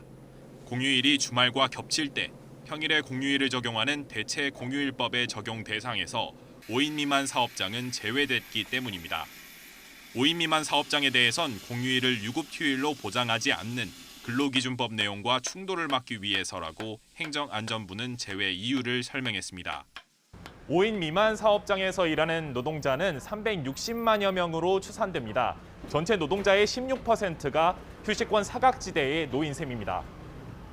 빨간 날인데 누군 쉬고 누군 일해야 하는 현실에 휴일 양극화가 심해질 거란 목소리가 나옵니다. 남편은 대기업을 다니니까 남편은 쉬고 저는 이제 못 쉬게 되니까 쉬는 날까지 내가 이렇게 뺏겨야 되고 차별을 겪어야 되는지, 만약에 근데 이런 일이 자주 있다 보면 이직하는 경우도 굉장히 많았을 것 같고. 시민단체들은 이번 제정안이 국민 공휴일을 보장하자는 원래 취지에 어긋난다고 지적했습니다. 상대적으로 장시간 노동과 저임금에 시달리는 영세 사업장의 노동자들이 휴식권마저 보장받지 못하는 건 명백한 차별이라는 겁니다. 가장 휴식권이 필요하고 건강하게 일할 권리를 국가가 나서서라도 보장해야 될 당사자는 오히려 1차적으로 5인 미만 사업장 노동자이거나 근로기준법의 적용을 제대로 못 받는 노동자라고 생각합니다. 거센 반발에 정부는 대체휴일법을 일률적으로 적용하면 사업주에게 부담이 갈 수 있어 단계적 준용을 하려는 것이라며 구체적인 건 인사처에서 보완하겠다는 입장입니다. YTN 이준엽입니다. 부산시 직원 2명을 강제추행한 혐의 등으로 기소된 오거돈 전 부산시장이 징역 3년형을 선고받고 법정에서 구속됐습니다. 강제추행에 따른 정신적 고통까지 모두 유죄라고 재판부가 판단했습니다. 취재기자 연결합니다. 차상은 기자. 네, 부산입니다. 네, 선고 내용부터 자세히 전해주시죠. 네, 부산지법 형사 6부 류승우 부장판사는 강제추행 혐의 등으로 기소된 오거돈 전 부산시장에게 징역 3년, 실형을 선고했습니다. 또 성폭력 치료 프로그램 40시간 이수와 아동 청소년 및 장애인 시설에 5년 동안 취업할 수 없는 명령도 함께 내렸습니다.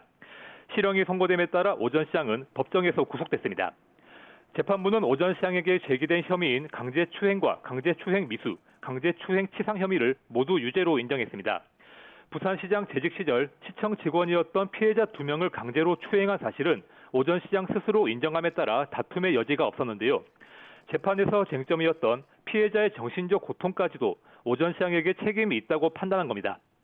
오 전 시장은 피해자의 외상 후 스트레스 장애를 예견하지 못했고 그 범위도 분명하지 않다며 강제추행 치상 혐의를 적용해서는 안 된다고 항변했지만 재판부는 받아들이지 않았습니다. 피해자의 정신적 고통 그리고 수사와 언론의 관심에 따른 2차 피해까지도 오 전 시장의 강제추행 때문에 비롯됐다고 재판부는 설명했습니다. 오 전 시장 측은 범행이 우발적이었고 사건 이후에 치매 진단을 받았다고 밝히기도 했는데 양형에는 반영되지 않았습니다. 앞서 검찰은 오 전 시장에게 징역 7년을 구형했습니다. 네, 이번 사건이 권력형 성범죄라고 재판부가 판단했는데 이유가 뭡니까? 오 전 시장의 직책과 추행이 이루어진 장소가 권력형 성범죄라고 판단한 근거가 됐습니다.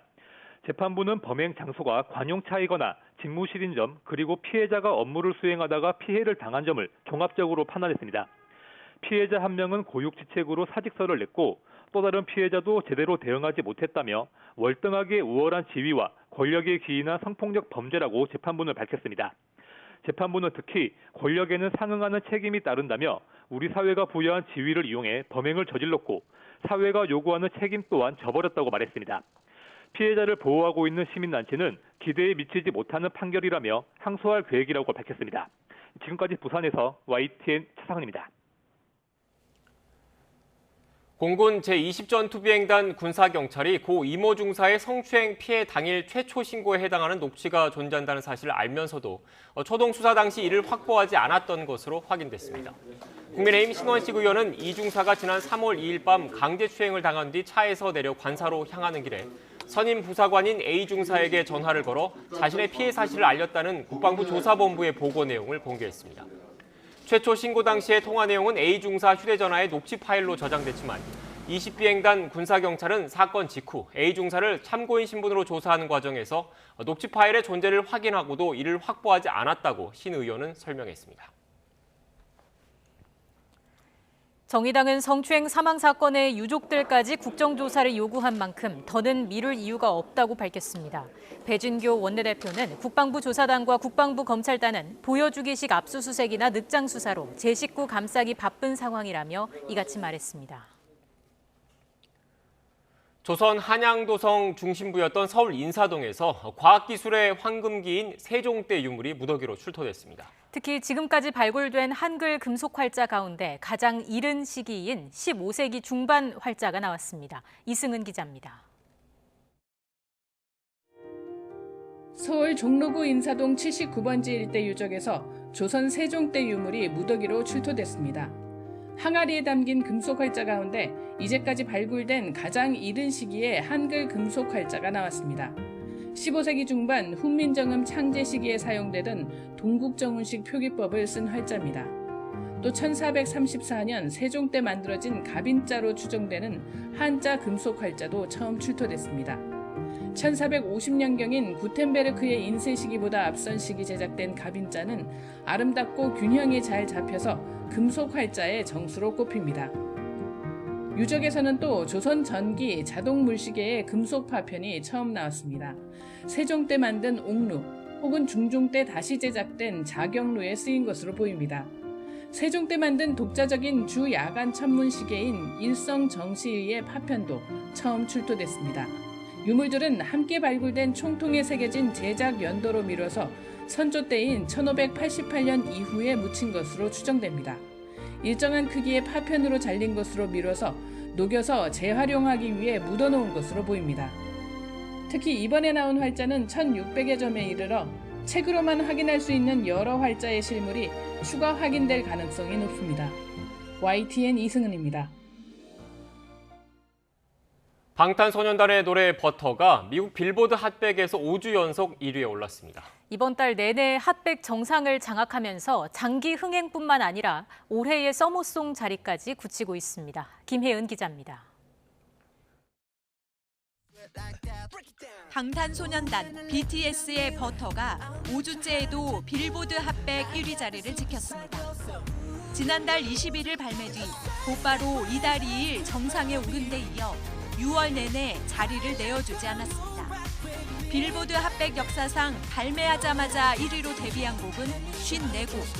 이 가운데 5주 연속 자리를 지킨 건 버터를 포함해 11곡이 전부입니다. BTS는 지난해 9월 다이너마이트를 시작으로 모두 4곡을 핫백 1위에 올렸고 횟수로 치면 10번째 1위를 차지했습니다. 버터를 발표한 지 한 달이 넘었지만 여전히 음원 다운로드량이 압도적으로 높습니다. 더군다나 스트리밍이나 라디오 방송까지 갈수록 오르고 있는 모습입니다. 그만큼 대중적인 인기가 오르고 있다는 의미여서 당분간 강세가 이어질 것이란 전망입니다. 차트 순위를 집계하는 요소들 가운데 판매량의 비중이 굉장히 높거든요. 근데 최근의 추세를 보면은 이 방송 횟수까지 이제 증가하고 있는 상황이어서 한동안 강세를 유지할 거라고.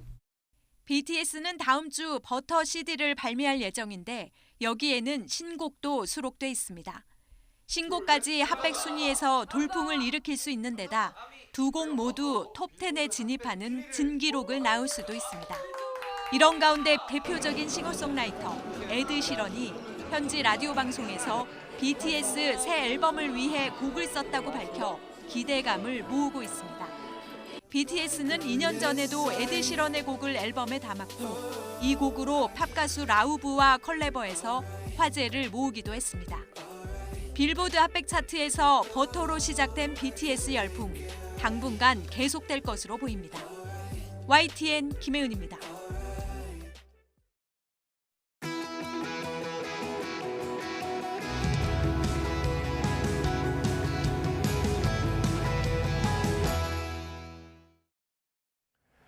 윤석열 전 검찰총장이 대선 출마를 공식 선언했습니다. 현 정부 검찰총장이라는 이력에 범야권 대선 주자라는 이력이 추가됐습니다. 장외 거물의 현실 정치 등판에 범야권 대선판도 또한 요동칠 듯합니다.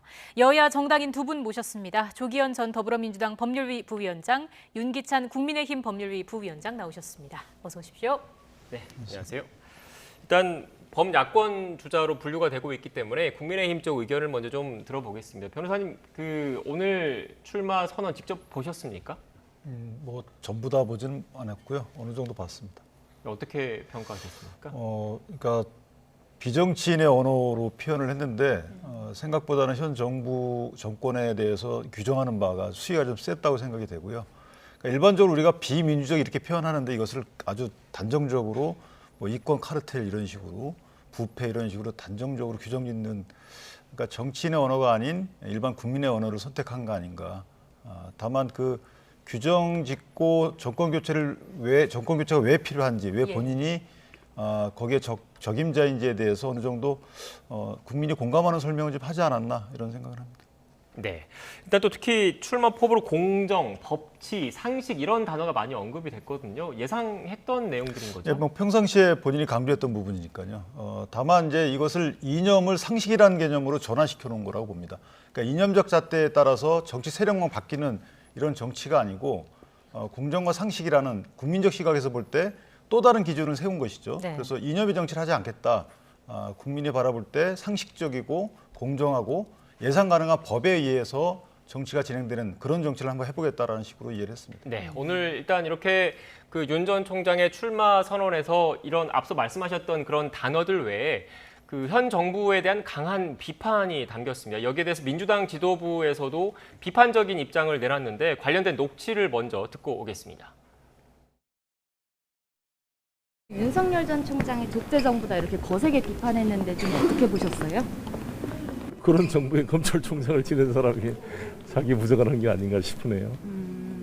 대한민국 대통령은 과거에 대한 평가만이 아니라 미래에 대한 비전을 같이 보여야 되는 거기 때문에 그런 검증이 있을 걸로 보여집니다. 지지도가 높은 것은 우리가 반성해야 될 요소라고 생각이 듭니다. 오직 우리가 미우면 검찰총장으로 일생을 보낸 분한테 대선 주자 지지도가 저렇게 높게 나오겠습니까? 무능하고 부패한 정권이다라고 좀 세게 말씀하셨던데 어떻게 보세요? 자기 얘기 아닌가? 정권 교체 반드시 해야 된다 막 이런 얘기도 하셨는데. 아무튼 뭐 무능한 검사의 넋두리죠. 어떻게 들으셨습니까? 같은 의견이실까요? 예, 기본적으로 뭐 비슷한 의견인데요. 지금 뭐 변호사님께서 이제 국민의 언어라고 말씀하셨는데 사실 선동적 언어였죠. 뭐 국민 약탈, 전제, 독재 뭐 이런 말씀을 의도적으로 뭐 작심하고 쓰신 것으로 보여지긴 하는데 매우 선동적이었다는 점에서 과연 이제 이 정도 내용까지 국민들께서 공감하실 수 있을까라는 좀 의문이 들었고요. 또 전반적인 내용으로 보면 실제 예상하고 상상했던 것보다 많이 준비되지 않았다는 뭐 인상을 일단 받았습니다. 네, 많이 준비되지 않았다는 인상을 받았다고 말씀해 주셨는데 그게 구체적인 정책 비전이 안 담겨 있었다 이런 지적의 연장선입니까? 예, 그렇습니다. 정치적으로 준비된 어떤 사전 모두 발언 외에 이제 그런 부분들을 구체적으로 이제 표현하는 것이 이제 질의응답 과정에서 이제 나타나는 것인데 뭐 다 보신 분들은 알겠지만 어느 것 하나 사실 속 시원하게 듣고 싶은 얘기를 하시지 않더라고요.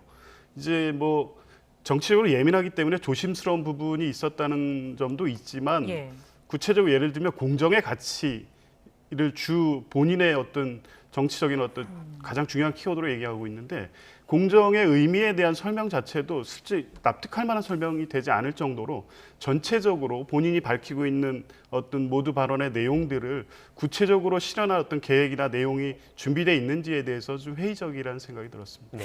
그 배경을 뭐라고 봐야 될까요? 그러니까 전체를 다 포괄하려고 하다 보니까 그런 거죠. 공정에 대한 설명도 변호사님 말씀처럼 명확하지는 않은 건 맞아요. 그런데 거기에 복지 개념을 좀 넣다 보니까, 그러니까 자유란 개념에도 복지 개념을 넣다 보니까 나의 자유와 타인의 자유인데 타인의 자유는 복지를 연결시키잖아요. 이런 식으로 현재 시대 정신을 다 거기에 포함시키다 보니까 기존에 있던 그 단어가 함의하는 뜻보다 조금 넓힌 것이죠. 다만 이것은 이제 출정식 비슷하게 출마 선언문이기 때문에 앞으로 나는 왜 이런 정치를 하게 됐고 내가 만약에 혹시 정권을 교체하게 되면 어떤 정치를 펼치겠다, 어떤 그 통치를 하겠다라는 것에 대한 포괄적인 비전 제시이기 때문에 거기에 웬만한 건 다 들어갔다고 봅니다. 예를 들면 역동적인 나라라는 것은 사실은 이제 사다리를 다시 세우겠다는 거 아니겠어요? 청년들을 위한 사다리를 세우겠다. 따뜻한 나라는 복지를 강조하겠다는 것이고, 그래서 분노하지 않는 나라는 공정하고 공평한 또 법치에 근거한 통치를 하겠다 이런 취지가 다 섞여 있기 때문에 저는 개인적으로 포괄적인 고민을 많이 한 이런 선언문인데 다만 이제 말씀하신 것처럼 구체적인 정치 또 어떤 뭐 정책의 형태로 어떻게 구현될 것인가에 대해서는 조금 더 고민을 많이 하셔야 되겠다 이렇게 생각합니다. 네, 일단 오늘은 출마의 변을 밝히는 자리이기 때문에 본격적으로 대선 레이스에 합류를 한 거지 않습니까? 앞으로 차차 구체적인 정책 방안은 내놓을 기회가 있을 것이다 이렇게 본다는 말씀이세요? 그렇죠. 예를 들면 방향은 다 밝혔어요. 승자 독식은 안 된다 이런 식이 뭐냐면 이것이 혹시나 또 개헌 방향으로 권력구조 개편으로 이어질 수도 있는 것이고 아까 좀 전에 말씀드린 청년층을 위한 그 역동적인 사회 이것은 기존의 여러 정책에 만약에 반영이 된다 그러면 이게 교육개혁으로도 연결이 되는 것이고요. 연금개혁으로도 연결이 되는 것이고 다양한 정책이 그로부터 나올 수 있는 것이거든요. 그 기준을 제시했다 이렇게는 평가할 수 있을 것 같습니다. 네. 자, 한편 오늘 질의응답에서 장모 관련 질문도 나왔습니다. 관련해서 저희가 만든 그래픽이 있는데 함께 보면서 좀 얘기를 나눠보겠습니다. 10원 한 장 피해준 적 없다 이 발언에 대한 내용이었는데 어떻게 그 말이 나왔는지 의아하다 하면서 친인척이든 누구든 법 적용 예외가 없어야 한다는 생각에는 변함이 없다라고 강조를 했습니다. 어떻게 들으셨습니까?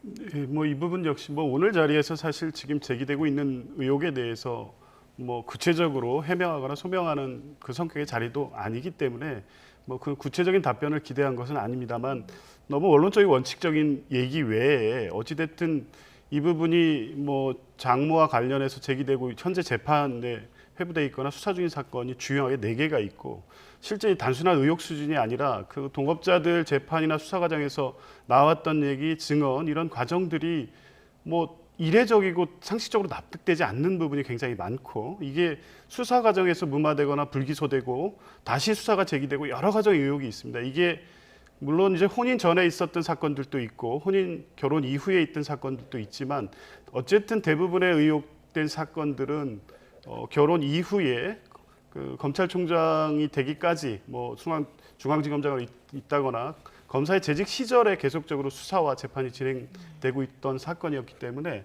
다소 이제 이런 부분에 대해서 본인의 평소 스타일처럼 거침없이 뭐 일단 전원으로 정치를 하실 때에는 아무 문제 없다는 입장을 밝히셨기 때문에 자신이 있었다면 좀 더 구체적으로 얘기를 해주셔서 국민들이 적어도 이 부분에 대해서 계속적인 의혹 제기가 부당하다고 하신다면 적어도 그것에 대해서는 당당하게 대응하겠다라는 입장 정도라도 밝히셨어야 되는데 너무 원론적인 입장에 그친 것이 아닌가 하는 생각입니다. 네, 지금 이 처가 의혹 관련된 이야기를 해서 시청자 여러분들 이해를 좀 돕기 위해서 어떤 사건인지 좀 설명할 필요가 있을 것 같은데 일단 우리 현행법상 비의료인은 병원을 설립할 수가 없는데 이 윤석열 전 총장의 장모가 비의료인인데도 요양병원 그 설립에 개입을 했고 그 이후에 요양급여를 부당하게 타냈다라는 혐의로 일단 재판에 넘겨졌고 그 결과가 다음 달쯤에 나오지 않습니까? 1심 결과가. 7월 2일 날 나오죠. 네. 그러니까 의료법상 의료인만이 이제 의료기관 개설해서 뭐 보험 처리가 되면 보험공단으로부터 돈을 받거나 아니면 사보험으로부터 의료급여를 받고 이렇게 되는 것인데 만약에 자격 없는 자가 개설한 것으로 판정이 나게 되면 이걸 전부 다 환수하게 됩니다. 여기 이제 사기가 적용되거든요. 그런데 이제 이 부분은 의료 조합 형태의 뭐 아마 의료기관을 설립한 것 같은데 윤석열 전 총장의 장모가 동업자 형식으로 거기에 뭐 관여를 한 것 같아요. 그런데 책임 면제 각서라는 걸 써줬는데 이 책임 면제 각서라는 것 때문에 처음에는 이제 본인은 기소가 안 됐다가 나중에 보니까 또 다른 사유들이 좀 밝혀진 거죠. 그래서 본인이 기소가 돼서 2일 날 선고가 되는데 이 부분은 아마 결혼 이후의 문제인 것 같아요. 그러나 어쨌든 장모의 문제고 여기 수사 과정이나 무혐의 과정이나 또는 기타 이 법률적 조언을 했다든가 이런 여러 형태로 만약에 윤석열 전 총장이 관여했다라고 그러면 분명히 이것은 본인이 책임져야 될 부분이에요. 그런데 아직까지는 그런 부분이 안 나오고 있기 때문에 이것만 갖고 윤석열 총장에 대해서 뭐 도덕적인 여러 가지 국민적 평은 가능하더라도 정치권에서 공격 소재로 삼기에는 아직은 좀 부족하다 이렇게 생각합니다. 네, 공격 소재로 삼기에는 아직은 좀 부족하다라고 말씀하셨는데 또 일각에서는 이것과 별개로 그 주가 조작 의혹도 좀 제기를 좀 하고 있지 않습니까? 어떤 내용입니까?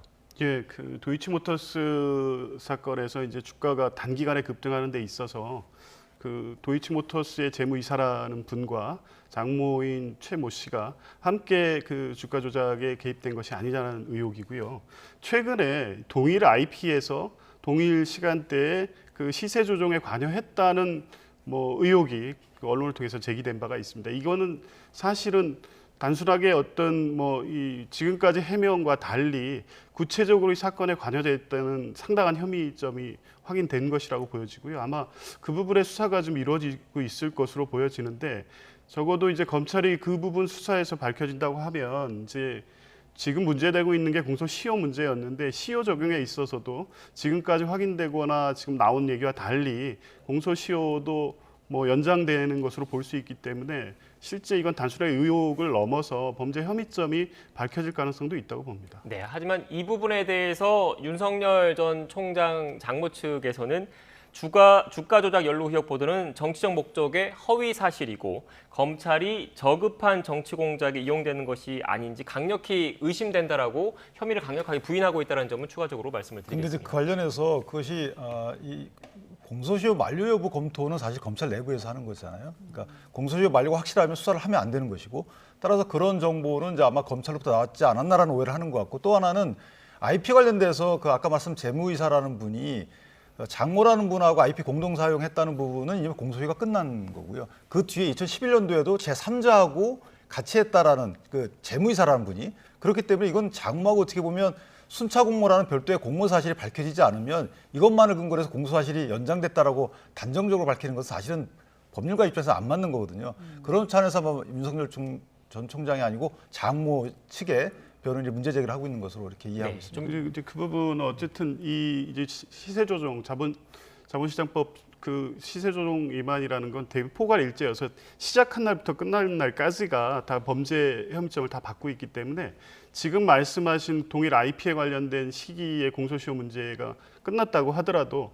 그 행위 앞뒤로 해서 연속된 행위가 공범에서 이루어졌다고 하면 공소시효 연장은 또 그거에 의해서 판단되기 때문에 달리 볼 여지도 있습니다. 네, 일단 지금 이렇게 윤석열 전 총장 측 가족과 관련된 의혹 이렇게 본격적인 검증대에 올랐기 때문에 앞으로도 계속 불거질 수밖에 없고 여기에 대해서 또 해명을 해야 되는 시간이 다가온 것 같습니다. 일단 현재까지 거론된 의혹과 관련해서는 의혹에 대해서 강하게 윤석열 전 총장 측에서 부인하고 있고 꺼리낄 게 없다라는 입장이기 때문에 앞으로 어떻게 진행되고 있는지는 이 부분도 추가로 지켜봐야 할 것 같습니다. 네. 좀 주제를 좀 바꾸어서 오늘 이 출마 그 선언 현장에 국민의힘 의원들도 다수 참석을 했더라고요. 어떤 의미로 봐야겠습니까? 뭐 현장에 출마 선언하는 현장이 있지는 않았고요. 아마 사전에 가서 면담하고 나온 것 같아요. 그러니까 여러 가지 정치적인 의미를 줄 수 있는 행보이기 때문에 미리 가서 얘기를 하고 나온 걸로 보이고요. 그러니까 저도 예상을 했었는데 윤석열 전 총장 입장에서 보면 어쨌든 국민의힘이라는 플랫폼과 같이 갈 수밖에 없는, 그러니까 야권 단일화라는 단어가 그런 의미이기 때문에 같이 갈 수 없기 때문에 그 시기가 문제이겠죠. 그렇다면 혹시나 있을 당내 경선에 대비하는 차원에서라도 국민의힘 내부에 있는 여러 직위의 분들과 우호적인 관계 내지 어떤 세를 확보하거나 확산해야 되는 입장이라서 그 부분은 저는 어찌 보면 보여준 면도 없잖아 있다. 이렇게 나도 국민의힘 안에 어떤 세가 있다라는 것을 보여주고 또 그 보여줌을 당하는 분들 입장에서도 나는 게 공개적으로 지지한다. 어떻게 보면 화면에 나온다는 것은 국회의원들 입장에서 보면 굉장히 상당히 여러 의미를 주는 것이에요. 특히 오늘 같은 경우에는 모든 언론에 이목이 집중된 날이지 않습니까? 특히나 당내 후보가 아니기 때문에 어찌 보면 더 편할 수도 있지만 어떻게 보면 당 입장에서 보면 왜 당 외 후보의 출마 선언에 참석하느냐 이런 또 따가운 시선이 있을 수 있어요. 따라서 상당히 확신이 선 사람들만 이번에 참석을 한 게 아닌가라는 생각을 합니다. 이번에 보면 현 정부 검찰총장으로 재직을 하다가 몸집을 키운 거잖아요. 어쨌든 뭐 야권 입장에서는 정부 여당을 공격하기 좋은 카드가 된 것 같기도 한데 어떻게 보세요? 예, 뭐 당연하죠. 특히 이제 윤석열 총장이 현재 어떤 정치적 입지까지 오는 데 있어서는 그 대통령께서 임명하신 추미애 법무부 장관과의 어떤 정치적 갈등과 대립, 이게 이제 본인이 정치 선언의 계기가 됐고 그 과정에서 검찰 개혁에 대해서 정면으로 저항하는 모습, 그리고 이제 그 이후에는 임기가 보장된 검찰총장임에도 불구하고 본인이 자진 사퇴하고 곧바로 이제 4개월도 안 된 상태에서 이제 대권 도전 선언을 하게 된 것인데요.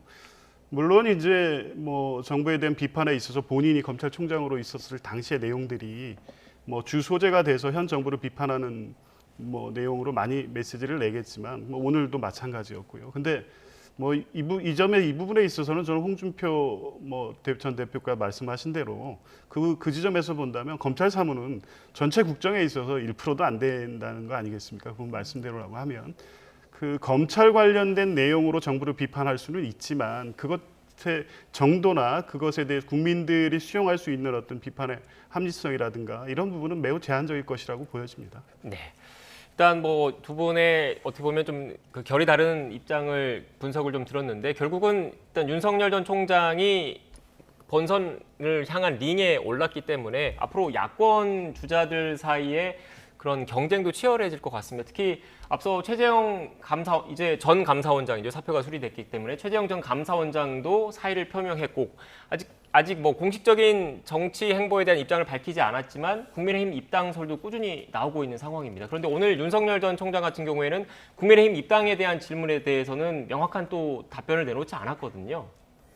그러니까 자유라는 가치를 토대로 해서 정권 교체로 나아가야 된다는 것에 대해서는 이제 입장을 같이 한다는 것이고, 다만 이제 현실적인 문제들이 있겠죠. 일단 본선까지 가려면 야권에서 대선 주자로 일단 뽑혀야 되는 것인데 그 과정이 좀 험난한 건 사실입니다. 이 당의 조직과 이 당내 어떤 역학구도라는 것이 본선과는 또 별도로 움직이는 면이 없지 않아 있어요. 지금 현재 또 국민의힘 입장에서 대선 그 후보를 뽑는 이 룰이 50대 50, 당원 50대 국민의 50이기 때문에 윤석열 전 총장 입장에서는 이 룰이 변경되지 않는 한 섣불리 들어오기에는 사실 위험 부담이 있는 편입니다. 또 하나는 이제 윤석열 전 총장에 대한 지지층을 분석해 보면 국민의힘 지지층과 겹치는 면도 있지만 플러스 알파층이 좀 꽤 있어요. 네. 그러니까 2030의 표심, 이준석 대표를 지지했던 2030을 또 물어봤더니 윤석열 총장을 그중에서 45% 정도 지지하고 이들이 또 이재명 현 경기도지사를 한 35% 이상 지지한단 말이죠. 그렇다면 2030은 사실은 성향별로 지지하는 것이 아니고 그때그때 실리별로 지지한다는 것이죠. 이런 이제 표심의 이 향방 이런 것들이 다 고려되면 섣불리 국민의힘에 들어가서 예선전에서부터 시작을 하기가 아마 만만치는 않을 겁니다. 그러나 어찌됐든 시기의 문제일 뿐이지 결국은 국민의힘이라는 야권 플랫폼과 같이 하지 않을 수는 없는 것이고 따라서 그 아까 말씀드린 경선 룰과 여러 가지 지지층에 대한 지지 추이 변화 이런 것들을 종합적으로 검토해서 결국은 국민의힘과 같이 하는 시기를 정하지 않을까 이렇게 생각합니다. 그 시기는 언제쯤으로 보십니까? 이준석 대표 같은 경우에는 8월에는 버스 떠난다고 계속 얘기하고 있는데. 저는 개인적으로는 9월을 넘길 것 같아요.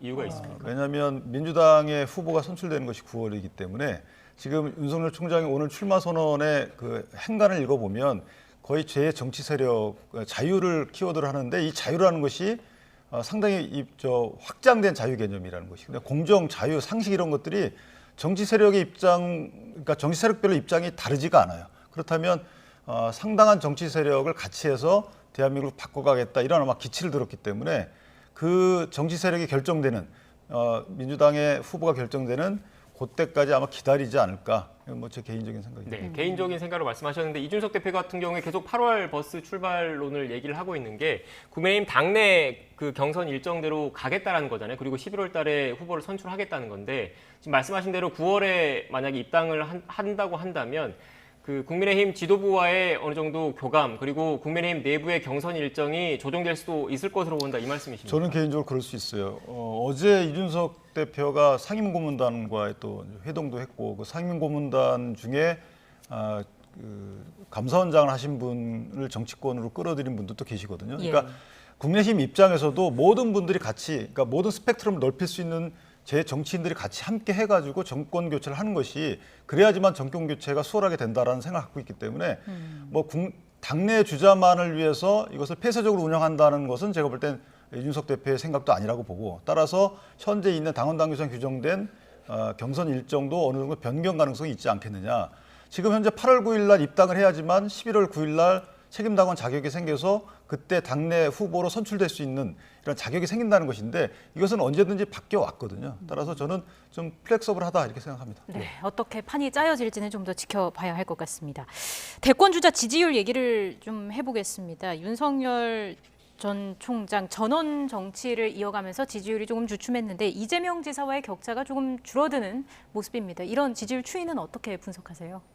네, 뭐 지난 2주부터 있었던 어떤 정치 상황이 뭐 여러 가지 여론조사에 그대로 반영됐다고 보고요. 어째 추세 자체는 2 내지 3% 이제 하락세였는데 네. 이제 오늘이 어떤 변곡점이 될 수는 있는데 제가 좀 예측을 해보자면 일단 이 출마 선언 자체가 굉장한 정치적 어떤 관심을 집중시키는 것이기 때문에 지지율 상승의 계기가 되는 게 보통의 예상인데 제가 볼 때는 꼭 그렇지만 않을 수 있다는 느낌을 받았습니다. 오늘 뭐 지금 말씀에 이제 전체적으로 윤석열이 왜 정치를 하는지 왜 대선에 출마를 하는지에 대한 어떤 여러 가지 가치나 비전을 설명을 했다고 하는데 국민들이 기대하거나 바라는 것은 구체적으로 던지는 메시지를 통해서 내가 바랬던 윤석열, 내가 바라는 정치인 윤석열이 내가 기대했던 대로냐에 대한 어떤 평가를 오늘 기자회견을 통해서 하게 될 텐데 제가 볼 때는 후한 점수를 주기는 어려울 것 같습니다. 그러니까 이 지지율이 떨어지는 추세가 오히려 가속화될 수도 있다 이런 생각이 들고요. 이후에 입당 문제라든가 대선 후보로서의 행보에 있어서도 결국에는 윤석열 본인의 지지율이 지금 지지율을 유지하면서 대세론을 계속 유지해 갈 것이냐가 변수이지 국민의힘 내부의 어떤 정치 일정이나 경선 절차가 중요한 변수는 아닐 것으로 봅니다. 네. 지금 야권 대선 주자 이야기를 많이 해서 여권 그 대권 판도에 대해서 다시 한번 좀 추가로 질문을 좀 드릴게요. 앞선 그래픽을 다시 한번 좀 띄워주시겠습니까? 일단 여권 내에서는 사실상 그동안 쭉 이재명 경기지사가 계속 우위를 이어가고 있지 않습니까? 그런데 지금 정세균 전 총리와 이광재 의원이 다음 달 5일까지 단일화를 하기로 합의를 했습니다. 결국 뭐 반 이재명이다 이런 그 평가에 대해서 부정적이고 아니라고 말씀을 하고는 있지만 또 전반적인 평가 자체는 이게 그 결선 투표까지 민주당 내 경선 결선 투표까지 염두에 둔 비이재명계 그런 연대 아니냐 이런 움직임이 가시화되는 것 아니냐라는 분석도 나오고 있던데 어떻게 보십니까? 글쎄요, 근데 아직 시기적으로 반 이재명, 비이재명의 구도가 형성될 시기는 아니라고 보여지고요.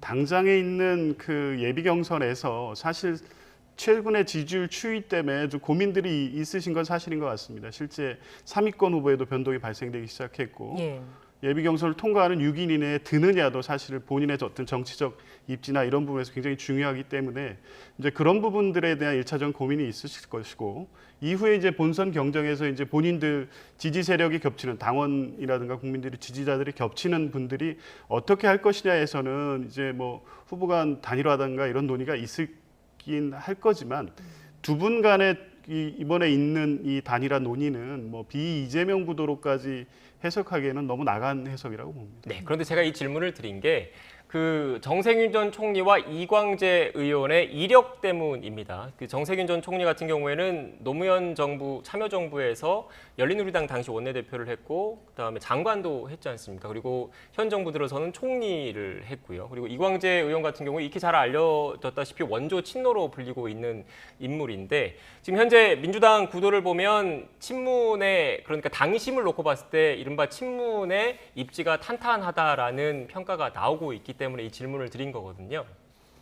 예, 뭐 그 부분도 이제 그렇게 보는 시각이 있고 실제 그렇습니다. 그리고 두 분의 관계 역시 어떤 정치적으로 또 공유하거나 공감하는 바가 많은 두 분의 관계들도 그렇고 하기 때문에 사실 그런 부분이 없다면 사실 단일화에 대한 협의 자체도 불가능하겠죠. 그런데 이제 그런 부분이 있지만 향후까지 이게 계속적으로 반 이재명 구도를 만들기 위한 사전적 단계로서 규정하기에는 아직 이르다 이런 말씀을 드리는 겁니다. 네, 알겠습니다. 국민의힘 얘기 마지막으로 좀 해보겠습니다. 일단 범야권이라고 하더라도 당 외 인사가 더 주목을 받고 있는 상황 아니겠습니까? 이에 대해서도 좀 생각이 있으실 것 같은데요. 아직까지는 이제 뭐 그 당 밖에 있는 주자들이 이제 사퇴하거나 또 출마 선언하거나 하면서 언론의 조명을 많이 받고 있는 상황이기 때문에 뭐 언론 노출도라는 이런 개념보다는 국민의 관심을 많이 받았죠. 근데 향후 이어서 이제 당 안에 있는 주자들이 출마 선언을 한다든가 또 당내 여러 정치 세력들과 뭐 세미나도 같이 하고 하는 일정들이 많이 잡혀 있습니다. 그런 일정들을 소화하다 보면 어느 정도 당내의 주자들 중에 일부 부각되는 면들이 있는데 문제는 뭐냐면 이준석 대표가 얘기했듯이 당 밖의 주자를 상대로 한 여러 가지 네거티브성 공세를 펴는 방법으로 본인의 입지를 부각시키는 이것은 자제해달라는 것이고 당내에서는 상당히 아직까지 시간이 좀 있는 편이고 윤석열 전 총장의 입당 문제라든가 시기가 결정이 되고 그다음에 감사원장께서 정치 행보를 어떻게 하실지에 대해서 입장이 정해지게 되면 자연스럽게 당내로 이제 관심이 옮겨올 것이다 이렇게 기대하고 있고요. 당내에도 훌륭한 주자들이 많이 있습니다. 그중에 원희룡 제주지사도 있고 유승민 전 의원도 있고 해서 이분들도 굉장히 활발히 현재 움직이고 있다 이렇게 알고 있습니다. 네, 알겠습니다. 대선 시계가 갈수록 빨라지고 있는 것 같습니다. 앞으로 전국 현안, 전국이 어떻게 돌아가는지도 지켜봐야 할 것 같습니다. 지금까지 조기현 전 더불어민주당 법률위 부위원장, 윤기찬 국민의힘 법률위 부위원장과 함께 이야기 나눴습니다. 오늘 말씀 고맙습니다.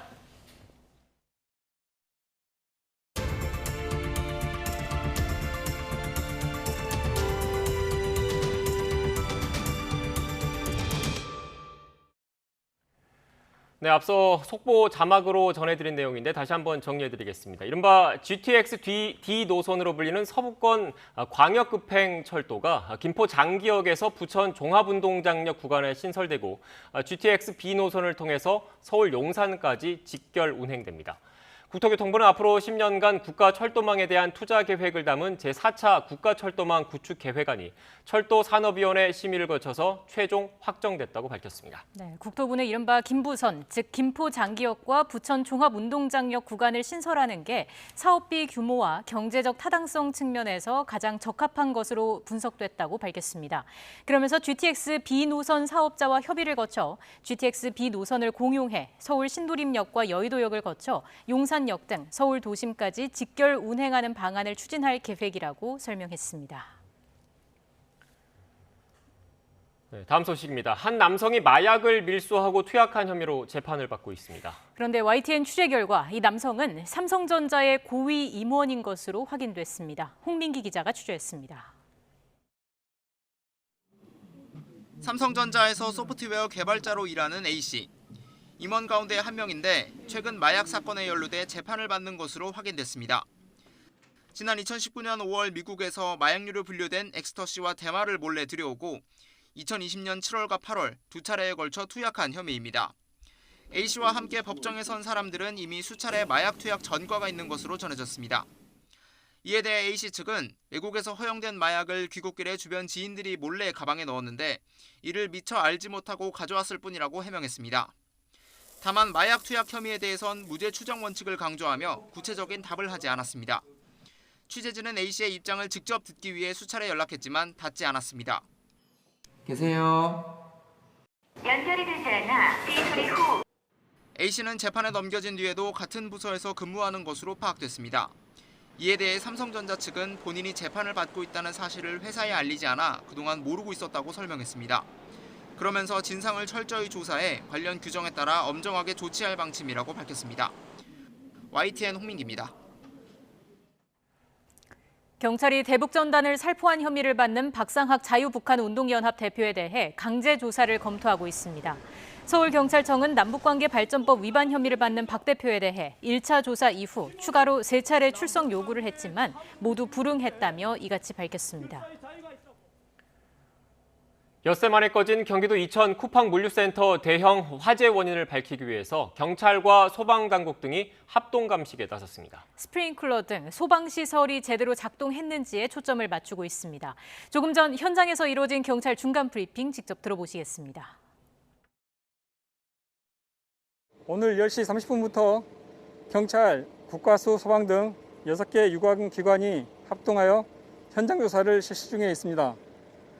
오전에는 최초 발화지점으로 추정되는 지하 2층, 복 3층을 주변을 중점적으로 감식을 진행하였습니다. 오후에는 스프링클러 등 소방 설비에 대해서 중점적으로 살펴볼 계획입니다. 지하 2층이 복층 구조로 되어 있습니다. 지하 2층 내에 복층 1, 2, 3층 중에 3층이 발화지점으로 추정되고 있는 겁니다. 지하 2층 내부는 오랜 기간 화재로 인해서 심하게 훼손되어 있고 붕괴도 심한 상태입니다. 그리고 추가적인 붕괴 위험도 있어서 현장 접근이 굉장히 어려움을 겪고 있습니다. 영국 정부가 모든 학교에서 학생들의 휴대전화 사용을 금지하는 방안을 추진하기로 했습니다. 영국 교육부는 휴대전화가 주의를 흐리게 할 뿐만 아니라 오남용되면 학생 정신건강에 손상을 준다며 6주간 교직원의 의견을 듣고 지침을 개정하겠다고 밝혔습니다. 하지만 교장과 교사 노조들은 학교에서 알아서 할 일이라며 정부가 코로나19 기간 교육정책 실패를 다른 이슈로 돌리려 한다고 반발했습니다. 오늘도 내륙 곳곳에 요란한 소나기가 지나고 있습니다. 현재 레이더 화면을 보면 붉은색으로 표시된 강하게 발달한 소나기 구름이 곳곳에 영향을 주고 있는데요. 내일도 오늘처럼 내륙 곳곳에 요란한 소나기가 지나겠습니다. 낮 더위는 계속됩니다. 내일 서울의 낮 기온 29도, 대구도 29도를 보이겠습니다. 예상되는 소나기의 양은 5에서 최고 50mm로 지역별로 편차가 크겠고요. 천둥과 번개, 우박을 동반하면서 요란하게 내리겠습니다. 내일도 30도 안팎의 더위가 이어집니다. 서울 낮 기온 29도, 대전 29도, 부산 27도로 예상됩니다. 이번 주 후반에는 지각장마가 시작되겠습니다. 금요일 제주도를 시작으로 주말에는 내륙에도 영향을 줄 것으로 보입니다. 지금까지 날씨 정보였습니다. 더 뉴스 마치겠습니다. 저희는 내일 다시 뵙겠습니다. 고맙습니다.